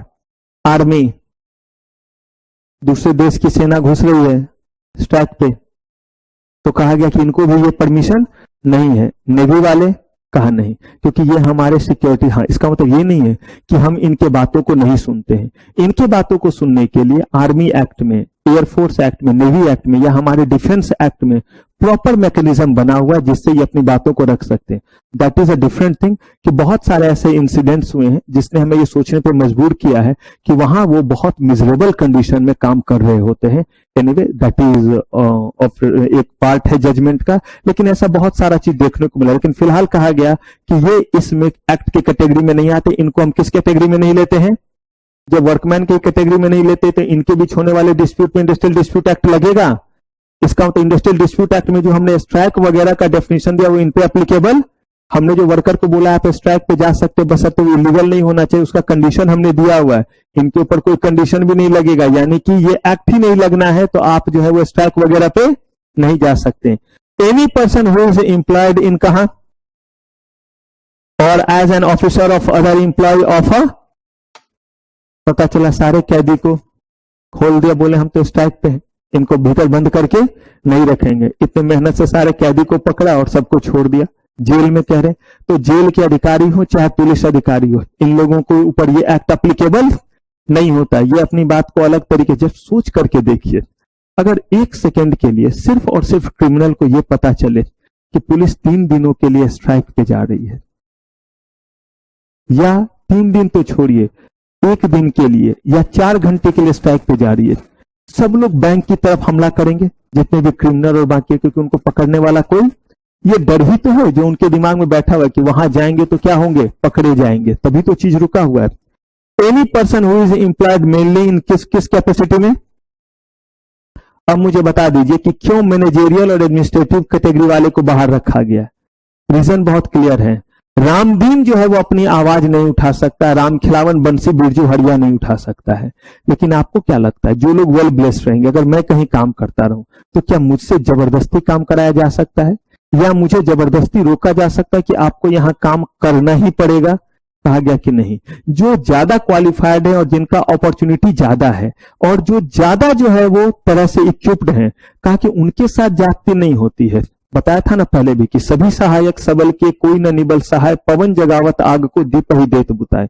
अगर आप मजबूत है तो हर जगह मजबूत है। अगर आप वेल ब्लेस्ड हैं तो डॉक्टर के पास भी जाइएगा ना, आपके गेटअप से ही आपको पहले नंबर मिल जाएगा। कुछ मत बोलिए तो भी आप जाइए और वो आपको बोलेंगे हाँ सर आप जाइए। और वहीं पे कोई जो अपने बच्चे को लेकर के कंबल लपेट करके बैठा हुआ है, बड़ी देर से बच्चे को फीवर है, सब कुछ है, उसको जाने को नहीं मिला, लेकिन आप गए और आपने कुछ भी नहीं बोला, बस आपको देख करके या आपका जो भी चीज दिखे उनको ग्रेव वो आपको भीतर कर दे, या आपकी पहचान है तो यहां से कॉल सर ऐसे, अरे आप आइए ना, तो अभी तो सर भीड़ होगा, अरे आपके लिए क्या भीड़ है, तो वो आप सीधे क्या हो गए। अगर आप वेल ब्लेस्ड हैं तो एक ऑर्थोपेडिक आपको जान लेंगे, एक साइकेट्रिस्ट आपको, सब आपके सर्किल में होंगे, सब दोस्त होंगे। और यहाँ रामदीन अगर बीमार है या उसके जो है वो घर में कोई बीमार है तो उसके लिए जो है वो सरकारी हॉस्पिटल में भी जो है, अगर रात में कोई बंदा होगा तो वो भी सो रहा होगा तो बोलेगा नींद पूरा कर लेते हैं तो जाएंगे। और अगर वहीं पे पता चला कि कोई ऑफिसर पहुंच गए हैं या बड़े पैसे वाले हैं तो बैठ करके तुरंत इलाज कर देंगे। तो यहां पे इसीलिए कहा गया कि इन लोगों को इस एक्ट के दायरे में रखने की जरूरत नहीं है, क्योंकि ये ऑलरेडी अपने सारे डिस्प्यूट को क्या कर सकते हैं, इनको गिरगिराने की जरूरत नहीं है कि 5 रुपया तनख्वाह क्या कर दिया जाए, बढ़ा दिया जाए। या फिर कह रहे पर्सन बीइंग एम्प्लॉयड किस कैपेसिटी में, दोनों बात है, सुपरवाइजरी कैपेसिटी में है और उसको वेजेस कितना मिल रहा है। अगर कहीं पे यहां 1600 दिखे तो कोई बात नहीं है, उसी को बढ़ा करके कितना किया गया है, 10,000, कोई बड़ा बात नहीं, आपके एग्जाम तक इसको भी बढ़ा दिया जाए। कहा गया कि सुपरवाइजरी कैपेसिटी में है और 10,000 से ज्यादा क्या मिल रहा है। तो अगर कोई सुपरवाइजरी कैपेसिटी में तो उसके ऊपर भी नहीं है, और किसी का अगर वेजेज कितना है 10,000 पर मंथ से ज्यादा है, या कोई पर्सन जो है वो मेनली किसका काम करता है, मैनेजेरियल नेचर का, तो उसको भी वर्कमैन के कैटेगरी में नहीं रखे। इसका मतलब उसके बीच में होने वाले डिस्प्यूट को हम इंडस्ट्रियल डिस्प्यूट की तरह से ट्रीट नहीं करेंगे, उसके लिए यह मैकेनिज्म एप्लीकेबल नहीं है, उसके लिए कोई और मैकेनिज्म एप्लीकेबल है। क्लियर है ये बात। अब कह रहे हैं कि वेजेज का क्या मतलब है यहां पे, क्यों वेजेज पढ़ा रहा हूं, क्योंकि कल के डेट में जब रिट्रेंचमेंट करेंगे, काम से निकालेंगे, तो वेजेज के बेसिस पे इतने दिन का वेजेज देंगे कि सॉरी बंद कर रहे हैं हम इस्टेब्लिशमेंट को, इसीलिए हम आपको 2 महीने का वेजेज देते हैं। तो पहले पता तो रहो वेजेज में किन किन चीजों को हम क्या करेंगे, शामिल करेंगे। वेजेज का ये डेफिनेशन सिर्फ और सिर्फ किस एक्ट के अकॉर्डिंग है, हो सकता है किसी दूसरे एक्ट ने वेजेज को किसी और तरीके से क्या किया होगा, डिफाइन किया होगा। तो कह रहे wages means all remuneration capable of being expressed in what, in terms of what, in terms of money. और वेजेज इंक्लूड कौन कौन सा चीज, कहा कि जो भी पैसे आपको मिलते हैं वो सब होगा, और साथ में अलायंसेस, याद कीजिए dearness allowance as the workman is for time being, यानी महंगाई भत्ता जो मिल रहा है वो भी ऐड करेंगे। यानी ये जो 10,000 रुपए हम यहां निकाल रहे हैं उसमें ये सब ऐड करेंगे जो आपको मिला। अगर मान लीजिए कि 8,000 रुपए आपको मिला और डेयरनेंस अलायंसेस के 500 मिलते तो ये भी ऐड होंगे, ऐड करते जाइए। The value of house accommodation supply light, आप जहां रहते हैं आपको 1,000 रुपए का उन्होंने मकान दिया है जिसके वो पैसे नहीं लेते हैं, तो इसका मतलब आपके वेजेज में वो 1000 रुपया क्या हो जाएगा, शामिल हो जाएगा।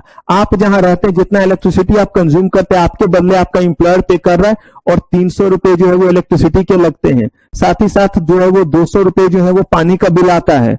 कहा ये सब ऐड कीजिए, और ये सब ऐड करके अगर कितने रुपए से ज्यादा हो जाए तो फिर आप वर्कमैन के कैटेगरी में नहीं आएंगे। क्लियर है? अगर इतना तक है तो आप उस कैटेगरी में आएंगे। एनी ट्रेवलिंग कंसेशन, याद है हमें, ट्रेवलिंग कंसेशन का मतलब हुआ कि कहीं आप आते जाते हैं, अगर 200 रुपया आपका जो है वो खर्च होता है तो वो आपको क्या किया जाता है, दिया जाता है। या आप कभी छुट्टियों में घर जाने लगते हैं और आपकी जगह पे आने जाने का खर्चा अगर 5000 है तो आपको ये 3000 रुपया दे देते हैं। ये एक बार साल में आपको प्रोवाइड करते हैं अपने एरिया में जाने के लिए, अपने गांव जाने के लिए, अपने शहर जाने के लिए, अपने प्लेस पे जाने के लिए। तो ये जो 2000 का डिफरेंस है वो ऐड होगा। 5000 टिकट का किराया है, आपको उन्होंने क्या कर दिया, 2000 दे दिया, तो बस ये 2000 ऐड करेंगे। जितना आपको क्या दे रहे हैं, ट्रेवलिंग क्या दे रहे हैं, कंसेशन।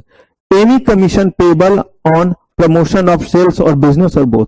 आपको कहते हैं कि अगर आप 1000 पीस से ज्यादा सेल करवा देते हैं तो हर जो है वो 1000 से ज्यादा पे 10 रुपए करके हम देंगे, और आपने ऐसे ऐसे 100 एक्स्ट्रा सेल करवा दिया तो 1000 रुपया तो उधर से भी मिला, तो वो 1000 रुपया भी ऐड करेंगे। और ये सब ऐड होने के बाद कितने से ज्यादा नहीं होना चाहिए, हो गया तो कोई गुनाह नहीं हुआ। अगर हो गया तो इस एक्ट के तहत वो क्या नहीं कहलाएगा, इसका तो क्या सही में वर्कमैन नहीं है, बिल्कुल है भाई। इस एक्ट के तहत वर्कमैन नहीं है, यानी कि उसके बीच होने वाला डिस्प्यूट और उसके और मैनेजमेंट के बीच होने वाला डिस्प्यूट जो है वो इंडस्ट्रियल डिस्प्यूट के कैटेगरी में नहीं आएगा। और आगे जो हम मैकेनिज्म बनाने वाले हैं उस मैकेनिज्म में इनको शामिल करने की जरूरत नहीं होगी।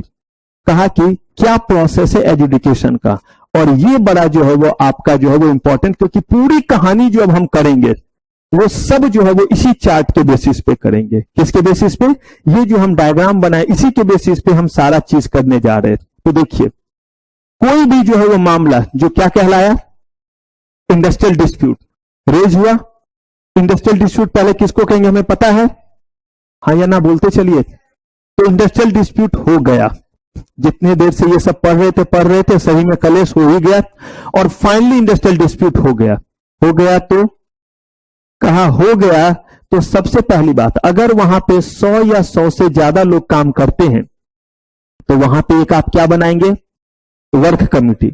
घबराइए नहीं, वर्क कमेटी का काम, जितने भी अथॉरिटी आ रहे सबके काम बताने वाला हूं। यही आगे जो है वो तकरीबन 10 स्लाइड चलेगा, लेकिन वो बेस इसी पे है। तो वहां पे सबसे पहले मामले को लेकर के कहां जाएंगे, वर्क कमेटी के पास। ठीक है, वर्क कमेटी ने जो है वो एम्प्लॉय और एम्प्लॉयर, वर्कमैन जिनके बीच में डिस्प्यूट था बुलाया, समझाने की पूरी कोशिश की।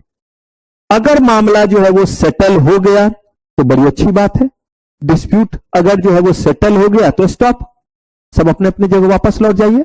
कुछ सैलरी वगैरह बढ़ाने के लिए बोले थे, एम्प्लॉयर भी मान गया और एम्प्लॉयर भी मान गया। एम्प्लॉयर बोला हाँ 5 रुपए हम बढ़ा देते हैं, और एम्प्लॉय भी मान गया। वो 10 का रिक्वेस्ट किया था तो इन्होंने 5 बढ़ा दिया, दोनों खुश हैं।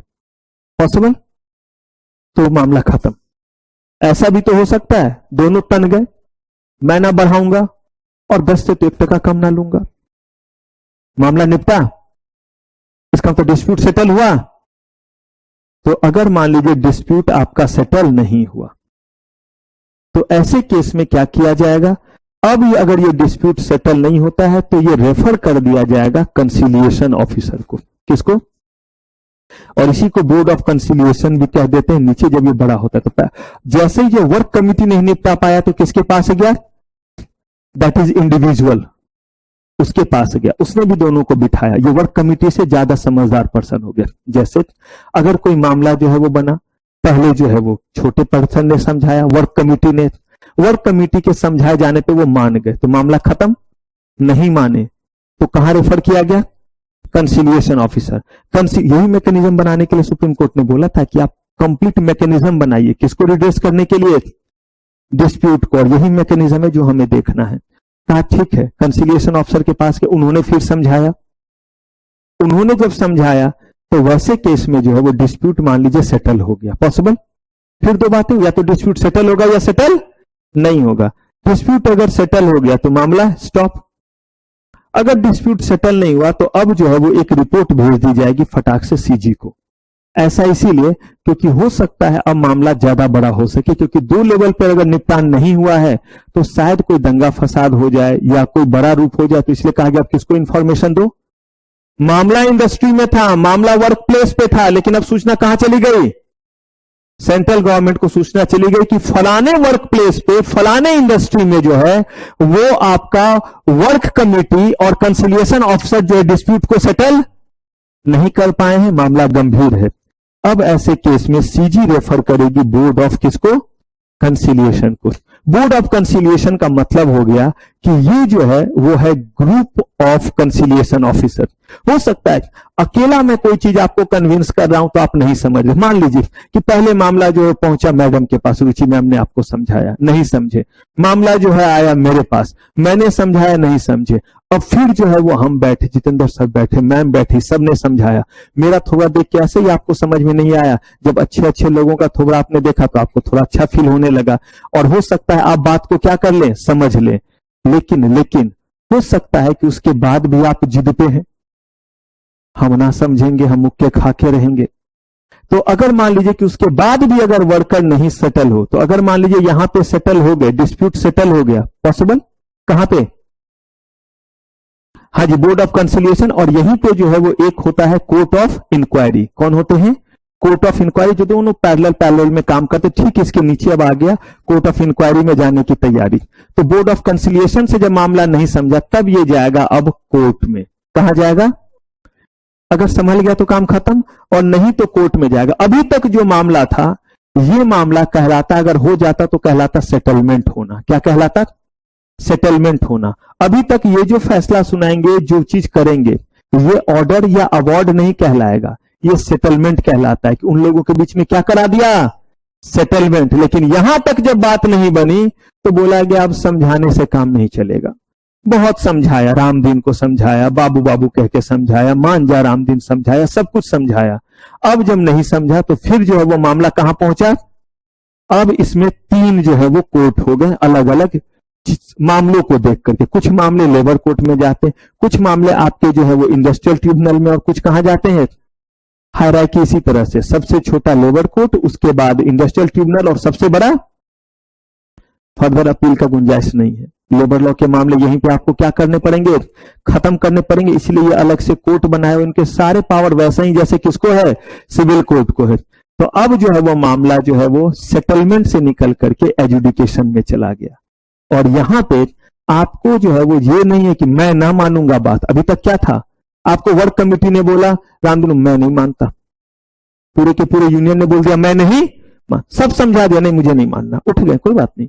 कंसिलिएशन ऑफिसर ने समझाया मैं नहीं मानता, बोर्ड ऑफ कंसिलिएशन ने समझाया मैं नहीं मानता। अब मामला आ गया लेबर कोर्ट में। लेबर कोर्ट सबूत मांगेगी, जिरह करवाएगी, ट्रायल करवाएगी। बताइए क्या चाहते हैं, बढ़ाना चाहते हैं, किस बेसिस पे बढ़ाया जाए। क्या आपने मेहनत ज्यादा करना शुरू किया, नहीं, उतने ही देर काम करते हैं, हाँ जी उतने ही देर काम करते हैं। क्या कंडीशन जो है वो बढ़ गया, नहीं, सेम कंडीशन में काम करते हैं। क्या इनका जो है वो इतना % से जो है वो बढ़ गया प्रॉफिट, नहीं, कंपनी और लॉस में जा रही है, तो कम कर दिया जाए सैलरी, नहीं, जितना है उतना ही ठीक है। पूछा आपसे, उतना ही ठीक है, वो सब तो बीत गया। अब वो सीधे क्या सुनाएंगे, सबको बोलेंगे सबूत पेश करो और सुझाव नहीं। एक हुआ कि 2 लोगों के बीच में झगड़ा, मम्मी पापा ने दोनों भाई को, दोनों बहन को बिठाया, समझा रहे कि देख तू ये कर लेना, तू ये कर लेना, इसका ये पहन लेना, इसका ये कर लेना, ये तुम्हारा, जब वो स्कूटी से जाए तो तुम उससे जाओ, तुम उससे जाओ तो वो उससे जाओ। समझाया, समझाते समझाते मान गए तो अच्छी बात है, नहीं माने दोनों बोले नहीं मुझे नहीं सुना, मुझे, दोनों उठ गए। ठीक, पापा आए, सीधे बोल दिया स्कूटी का चाबी, हाँ, दोनों ग्रामीण सेवा से कल जाना। Now this is called what, order, adjudication. कुछ नहीं, हो गया, सारी चीज खत्म, सुलह मसाला सब खत्म, चाबी ले लिया, दोनों ग्रामीण सेवा से, ई रिक्शा से, जिससे जाना उससे जाइए, स्कूटी से जाना क्या हो गया, बंद। Why the boys have all the fun.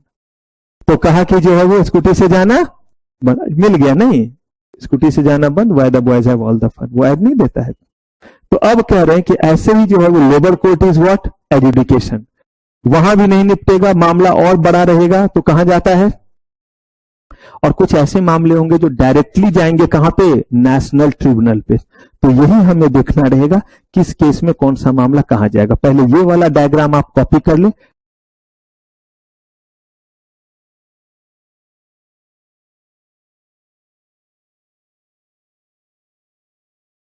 Done.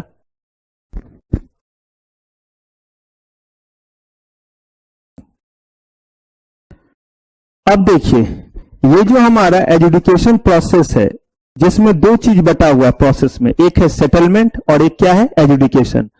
अगर मामला बोर्ड ऑफ कंसिलिएशन तक है तो इसका मतलब ये क्या है, सेटलमेंट। इन लोगों के, बहुत ध्यान से समझिएगा, इन लोगों के द्वारा जो ऑर्डर दिया जाएगा, जो सुलह कराया जाएगा, उसे क्या बोलेंगे, सेटलमेंट। आगे बताना रहेगा कि ये सेटलमेंट कितने दिन तक टिकेगा। कितने दिन तक टिकने का मतलब है कि आज मान लीजिए कि वर्क कमेटी ने कुछ सेटलमेंट कराया, तो ये कितने दिन तक आपको मानना ही पड़ेगा। ये नहीं कि अभी बोल करके गए कि हाँ ठीक है, मुझे इतने पैसे में काम चल जाएगा, फिर कल को आकर के उसी चीज के लिए फिर से झगड़ा शुरू हो गया।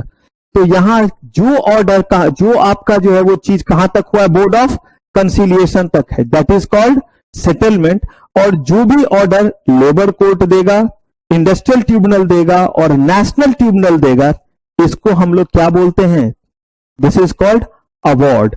और ये जो होता है, इसमें आपके पास कोई गुंजाइश नहीं है कि माने या ना माने, बिल्कुल वैसे ही ऑर्डर है जैसे कोर्ट ऑर्डर देती है, और नहीं मानिएगा तो हुक्म की तामील कराई जाएगी, चाहे जबरदस्ती क्यों ना कराया पड़े। जैसे कोर्ट ने किसी को जो है वो बोल दिया कि ये बंदा इसको इतना पैसा देगा, तो क्या वो हंसते हंसते दे देता है, नहीं देगा तो उसको प्रॉपर्टी को क्या करेंगे, सीज करेंगे, उसके प्रॉपर्टी को जो है वो बेचेंगे, और बेच करके जो है वो सारा पैसा क्या करेंगे, सारा पैसा जो है वो रिकवर करेंगे। तो अब इसमें जो वर्क कमेटी है, वो वर्क कमेटी के बारे में क्या बोला गया कि जहां पे कितने लोग होंगे, यही जो बात हमने की उसको बहुत डिटेल में देखेंगे कि जितने जो है वहां पे काम करने वाले लोग हैं उनकी संख्या कितनी है, 100 या उससे क्या है। तो आपको क्या बनाना कंपलसरी है, अगर मान लीजिए कहीं 50 लोग काम कर रहे हैं और हमने वर्क कमेटी बनाया, तो कोई गुनाह कर दिया, कॉन्ट्रावेंशन हो गया, सजा मिलेगी, कहा नहीं। बहुत अच्छी बात है आपने वर्क कमेटी बनाया कि कल को अगर उनके बीच में कोई डिस्प्यूट होता है तो कम से कम प्राइमरी लेवल पे तो कोई देखे, सीधे बात को आगे बढ़ाने की जरूरत। क्योंकि कभी कभी क्या होता है कि कुछ मामले बहुत आगे ना बढ़े तो ज्यादा अच्छा है। जैसे कुछ मामला अगर मम्मा तक ही निपट जाता है तो अच्छा है, पापा के कान में भी बात नहीं गई और बात क्या हो गया, निपट गया, आप भी संभल गए, मम्मा ने भी बोल दिया ठीक है आगे से ध्यान रखना। लेकिन वही कह रहे कि अगर जो है मामला गंभीर हो तो नहीं निपटा मम्मा से तो मजबूरी है, ऊपर पहुंचेगा या नहीं पहुंचेगा। तो कहा कि वर्क कमेटी 100 या उससे ज्यादा लोग रहेंगे तो बनाना ही पड़ेगा, उससे कम में बनाए आपकी मर्जी। और ये जो बोला वो कितने दिन पहले बोला कि अगर पिछले 12 महीनों में सेम कहानी है, एक भी दिन एक भी पल के लिए रेगुलर बेसिस पे आपके पास 100 या 100 से ज्यादा लोग काम करते हैं तो आपको वर्क कमेटी बनानी पड़ेगी। हो सकता है कि आज जो है वो 100 लोग हैं, कल जो है वो 90 हो गए, का कोई फर्क नहीं पड़ता। पिछले 12 महीनों में कभी भी आपने 100 का जो है वो आंकड़ा टच किया या क्रॉस किया, हाँ किया, तो अब आपको वर्क कमेटी क्या करने पड़ेंगे, बनाने पड़ेंगे। The committee shell consist of what, representative of किसके, मुझे एक चीज बताइए, आप सेटलमेंट कर रहे हैं या एजुकेशन, सेटलमेंट। तो जब आप सेटलमेंट कर रहे हैं तो सेटलमेंट कब होगा, जब दोनों के रिप्रेजेंटेटिव होंगे या सिर्फ एक तरफ के लोग होंगे। तो कहा कि वर्कर के तरफ से भी रिप्रेजेंटेटिव होंगे और किसके तरफ से, और यही होंगे किसमें, वर्क कमेटी में। और ये इक्वल रिप्रेजेंटेशन होता है, वरना वो बोलते हैं आपके लोग ज्यादा हैं हमारे लोग कम हैं। और वैसे भी ये वोटिंग से होता नहीं है क्योंकि ये सेटलमेंट है। सारे के मान लीजिए कि 80 लोग जो है वो है इंप्लॉयर की, एज्यूम करते हैं, और 20 लोग सिर्फ किसके हैं। कहा कि 20 लोग भी हैं तो भी अगर आमदीन और पूरा का पूरा टीम बोलता है मुझे नहीं मानना है, तो वो 80 लोग फोर्स नहीं कर सकते क्योंकि वो ऑर्डर देने का राइट ही नहीं है। ये क्या है, सेटलमेंट। लेकिन अगर उनके भी बराबर लोग रहते हैं तो वो और कन्विंस करते हैं उनको। और कभी कभी क्या होता है कि आपका लैंग्वेज और आपका टोन उसको कन्विंस नहीं करा पाएगा रामदीन को। रामदीन को समझाने के लिए रामदीन के स्टाइल में ही क्या करना पड़ेगा, कन्विंस करना पड़ेगा। और इसके लिए उनके तरफ के लोग ज्यादा अच्छे से जब डैश डैश लगा लगा करके समझाएंगे ना, तो वो क्या करेगा, ज्यादा अच्छे से समझेगा। आप बहुत प्यार से आप करते रहेंगे तो वो आपके बाप बन जाते हैं। तो उनको जो है वो फिर जो है वो सफिक्स प्रीफिक्स लगा लगा करके जब उनके लोग समझा रहे होते हैं तो समझना आसान। ये मेरे साथ नहीं, ये हर जगह लॉ में हर जगह ये चीज है कि साइकोलॉजिकल ट्रीटमेंट हर जगह किया जाता है। इसीलिए बोला कि उनके तरफ के क्या होंगे लोग, दोनों ही चीजें, वो उनके बात को भी समझेंगे, उनके दुख को भी क्या कर पाएंगे, रियलाइज, क्योंकि उन्हीं बीच में से होकर के आया है। तो बात समझाना क्या है, आसान है। मैंने आपको एक बार बताया था, मैं जो है वो अपने भाई के फ्रेंड को कुछ समझा रहा था, वो नहीं समझ रहा था, मेरे भाई ने थोड़ा सा समझाया, तुरंत समझ गया। मेरा भाई भी एक नंबर का तोतलू था और वो भी तोतलू था, दोनों तो हाँ। और मैं इतनी देर से क्या कर रहा था, मैं इतने देर से समझा रहा था, नहीं समझ में आया, एक तोतलू ने दूसरे तोतलू को क्या कर दिया, समझा दिया। तो इसीलिए बोला गया कि दोनों के तरफ का क्या होना चाहिए, रिप्रेजेंटेटिव होना चाहिए। इस वर्क कमेटी का जो है भाई काम क्या है, क्या प्रमोट करेगा, सिक्योरिंग एंड प्रिजर्विंग, एमिटी का मतलब क्या हुआ भाई, मेल जोल, अच्छा रिलेशन, मित्रता कहिए, and good relation between employer and workman, इनके बीच में अच्छा रिलेशन बना रहे तभी तो सेटलमेंट कराते हैं। Comment upon matters of their common interest and to endeavor to compose any material difference of opinion in respect of any, और अगर उनके बीच में मटेरियल डिफरेंस का मतलब है अगर ज्यादा जो है वो मतभेद है तो उसको क्या करना, कम करना, किसी भी बात को लेकर के, चाहे एम्प्लॉयमेंट के कंडीशन को लेकर के, चाहे और किसी टर्म को लेकर के, अगर उन दोनों के बीच में कोई क्या है, डिस्प्यूट है, या कहिए कि डिफरेंसेस है, डिस्प्यूट तो बाद में क्रिएट होगा, डिफरेंसेस, उनको लगता है कि शायद ये अपने लिए ऐसा नहीं कर रहे हैं और दूसरे को लगता है कि नहीं ये जो है वो इनको ज्यादा फैसिलिटी हो जाएगा, तो इसी चीज को क्या करना रहेगा, इसी चीज को रिड्यूस करना किसका काम। देखिए वर्क कमिटी सबसे जो है वो इनिशियल जो है वो कहिए ब्रिज है, किसके बीच में, एम्प्लॉय और एम्प्लॉयर के बीच में, वर्कर और एम्प्लॉयर के बीच में। इनका काम होता है कि मामला जो है वो ज्यादा तूल ना पकड़े, इससे पहले ही हम उसको क्या कर दें, सेटलमेंट कर दे, ताकि आगे बात ना जाए, क्योंकि आगे बात जाएगा तो भाई कोर्ट का फिर फैसला जैसा हो गया और वो दोनों को मानना पड़ेगा। अगर इनसे बात नहीं निपटती है तो कहां बात जाता है, कंसिलिएशन ऑफ के पास। कब जाएगा, जब वर्कमैन कमिटी से जो है वो बात जब नहीं निपटी तो कहा गया कि अप्रोप्रिएट गवर्नमेंट अपॉइंट करेंगे किसको, कंसिलिएशन ऑफिसर को, और अप्रोप्रिएट गवर्नमेंट का मतलब होता है स्टेट गवर्नमेंट और सेंट्रल गवर्नमेंट। अगर वो सेंट्रल ओन है तो सेंट्रल गवर्नमेंट, नहीं तो state government. The conciliation officer shall be charge with duty of what, mediating and promoting the settlement of industrial dispute. मुझे बताइए क्या ये ऑर्डर सुना सकते हैं, ऑर्डर सुनाते तो ऑर्डर लिखते ना, क्या वर्ड लिखा है, mediating and promoting the settlement. Settlement में मीडिएटर का काम करते, प्रमोट कर रहे थे कि चलो भाई उनसे नहीं समझे तो क्या हो, मैं ज्यादा, वहां पे दोनों के लोग थे, किनके लोग, वर्कर के तरफ से भी थे और एम्प्लॉयर के तरफ से, तो उन्होंने समझाया। उसके बाद अब ये किनके द्वारा अपॉइंटेड है, सेंट्रल गवर्नमेंट को जो लगता है कि एचआरएम में, ह्यूमन रिसोर्स मैनेजमेंट वगैरह में जो अच्छे ट्रेंड पीपल हैं उनको बैठाते हैं कहां पे, कंसिलिएशन ऑफिसर के लिए। The conciliation officer may be appointed for specified area, हो सकता है कि वो कह दें कि ये जो कंसिलिएशन ऑफिसर है मिस्टर एक्स जो है वो जनकपुरी ईस्ट, जनकपुरी वेस्ट, उत्तम नगर ईस्ट, उत्तम नगर वेस्ट, और इससे पहले कौन सा स्टेशन था, तिलक नगर या सुभाष नगर जो है, तो बोला कि इतने पूरे मेट्रो का ये स्टेशन जो मुझे याद है, तो बोला कि ये सारे के सारे एरिया में जितने भी तरह के आपके फैक्ट्री इस्टेब्लिशमेंट है, अगर यहां कोई इंडस्ट्रियल डिस्प्यूट होगा तो उसके लिए कंसिलिएशन ऑफिसर कौन हो गए, मिस्टर एक्स हो गए। एक कंसिलिएशन ऑफिसर में भी स्पेसिफाइड एरिया फॉर वन और मोर स्पेसिफिक इंडस्ट्री इधर परमानेंटली और फॉर, अगर इनको लगता है कि भाई इस एरिया में हमेशा ये रगड़ा बना ही रहता है तो वो क्या करेंगे, परमानेंटली स्टैब्लिश कर देंगे।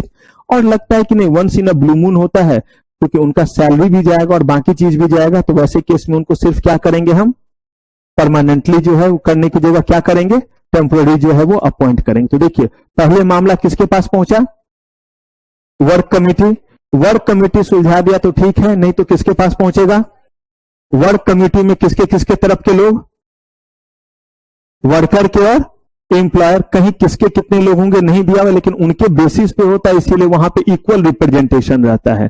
अगर वहां नहीं निपटा तो आएंगे conciliation officer, conciliation officer shall be appointed by home, appropriate government, central government या स्टेट गवर्नमेंट, इनका अपॉइंटमेंट जो होता है वो एरिया वाइज होता है, इंडस्ट्री वाइज होता है। हो सकता है एक इंडस्ट्री में इतने डिस्प्यूट आते हो कि सिर्फ एक ही इंडस्ट्री के लिए क्या बनाना पड़ा हो, कंसिलिएशन ऑफिसर, या ये एरिया इतना अच्छा है कि यहाँ जो मजदूर और जितनी भी इंडस्ट्री है उनमें कभी डिस्प्यूट ही नहीं होता है, तो हो सकता है वो क्या करे, अगर डिस्प्यूट होगा तो टेम्पररी बेसिस पे क्या करेंगे, अपॉइंट कर देंगे, फिर डिस्प्यूट खत्म तो बोलेंगे कि यहां से हटो दूसरे जगह जाओ, क्योंकि ये गवर्नमेंट के एम्प्लॉय हैं। अगर ये सारे के सारे लोग रहेंगे तो हर जगह क्या जाता रहेगा, सैलरी जाता रहेगा।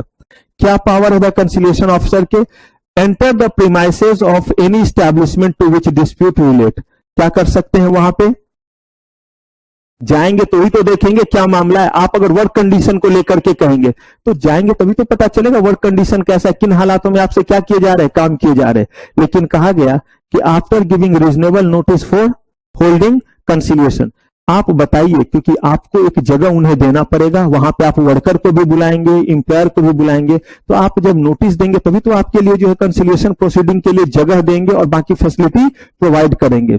The conciliation officer may enforce the attendance of any person for the purpose of examination of such person. Ramdeen के साथ बोला गया कि मामला कैसे क्रिएट हुआ, तो रामदीन को जो है वो चाटा मार दिया एम्प्लॉयर ने। पॉसिबल ऐसे ही करके इंडस्ट्रियल डिस्प्यूट बहुत तुल कतार पकड़ लेता है, छोटे छोटे मामले बहुत बड़े बन जाते हैं। तो भाई बुलाओ रामदीन को, कहीं पता नहीं रामदीन का। यानी कि एम्प्लॉय के तरफ से जो है ये झूठा जो है वो क्या किया जा रहा था, प्रोपेगेंडा किया जा रहा था, या सही भी हो सकता है। तो बोला गया कि रामदीन को भी बुलाया जाए और उस एम्प्लॉयर को भी क्या किया जाए, बुलाया जाए। तो जिनका भी वो अटेंडेंस चाहेंगे उनका अटेंडेंस वहां मार्क होगा।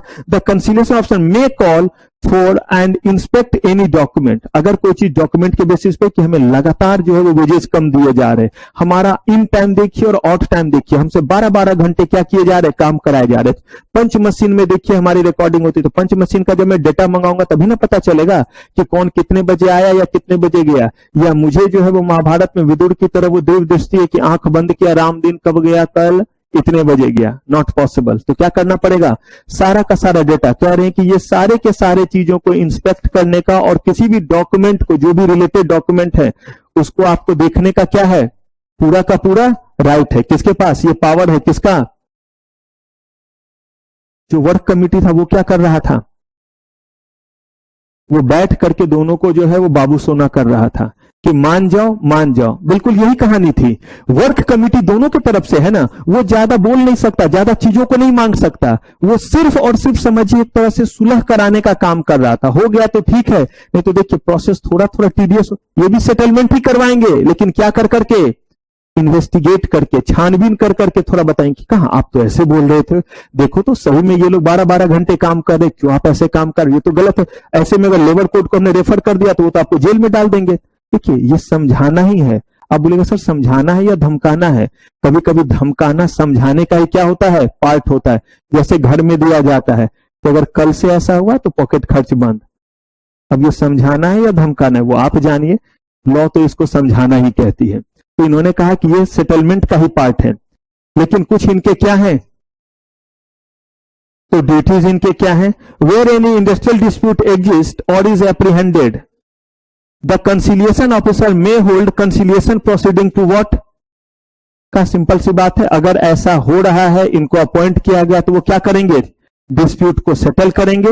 Where the dispute related to public utility service and notice has been given, the conciliation officer shall hold conciliation proceeding to settle the dispute। यानी कि अगर मामला किस चीज का है, पब्लिक यूटिलिटी सर्विस का है, तो थोड़ा सा उनको क्या करना पड़ेगा, और एक्शन तेज लेना पड़ेगा, क्योंकि अगर मामला ज्यादा बिगड़ा तो लोगों को ज्यादा नुकसान होगा, क्योंकि उस चीज पे लोगों की क्या है, डिपेंडेंसी है। The conciliation officer shall investigate the dispute. देखिए जो वहां पावर था वही यहां पे क्या बन गया, ड्यूटी। ठीक है, आपका पावर है इन्वेस्टिगेट करना, लेकिन आपका ड्यूटी भी क्या है, उस चीज को इन्वेस्टिगेट करना। And all things fit for the purpose including the parties to come and fair and amicable settlement. जैसे वहां पे आपको पावर दिया गया कि आप जो है वो इंस्पेक्ट कर सकते हैं, चीजों को ले सकते हैं और डिस्प्यूट को रिजॉल्व करेंगे, यहां पे कहा गया कि ये आपका ड्यूटी भी है कि इस चीज को क्या कीजिए, जितना जल्दी और एमिकेबल तरीके से हो सके उतने अच्छे और जल्दी कीजिए, लेकिन किसी भी शर्त पे जो है वो कितने दिन से ज्यादा का समय नहीं लीजिए। जब से कंसिलिएशन प्रोसीडिंग स्टार्ट हुआ उसके बाद आपके पास समय कितना है, अरे 14 डेज का लें, और आप जो है वो एप्रोप्रिएट गवर्नमेंट को क्या करें, इस बात की सूचना दे। अगर आपको लगता है कि समय ज्यादा लगेगा तो आप ये बात बताएं और ये बात इन्फॉर्म करें किनको, एप्रोप्रिएट गवर्नमेंट को भी। हाँ जी, एमिकेबल का मतलब होता है जल्दी और आपसी भाईचारा से चीज को सेटल करना। क्या कहलाता है? Amicable settlement. तेज करना और taking confidence of the party क्या कहलाता है? Amicable settlement. जहां पे ऑर्डर नहीं सुनाते बल्कि we are trying to convince the people, तो उसको क्या बोलते हैं? Amicable settlement. चलिए, अब अगर यहां तक भी बात नहीं बनी तो कहां जाएंगे? तो अब कोर्ट जब जाएंगे तो कैसे लेबर कोर्ट किस किस चीज पे करेगा, नेशनल ट्रिब्यूनल और आपका जो इंडस्ट्रियल ट्रिब्यूनल किस किस तरह से चीजों को प्रोसेस करेगा और इनके सुनाए गए फैसले कितने दिन के लिए वैलिड रहेंगे, strike, lay off, lockout, retrenchment, इन सब का मतलब हम लोग देखेंगे नेक्स्ट एपिसोड में। तो फिलहाल आज की जो है वो सेटिंग अप की सेवा समाप्त। थैंक यू वेरी मच, आपका बहुत बहुत धन्यवाद।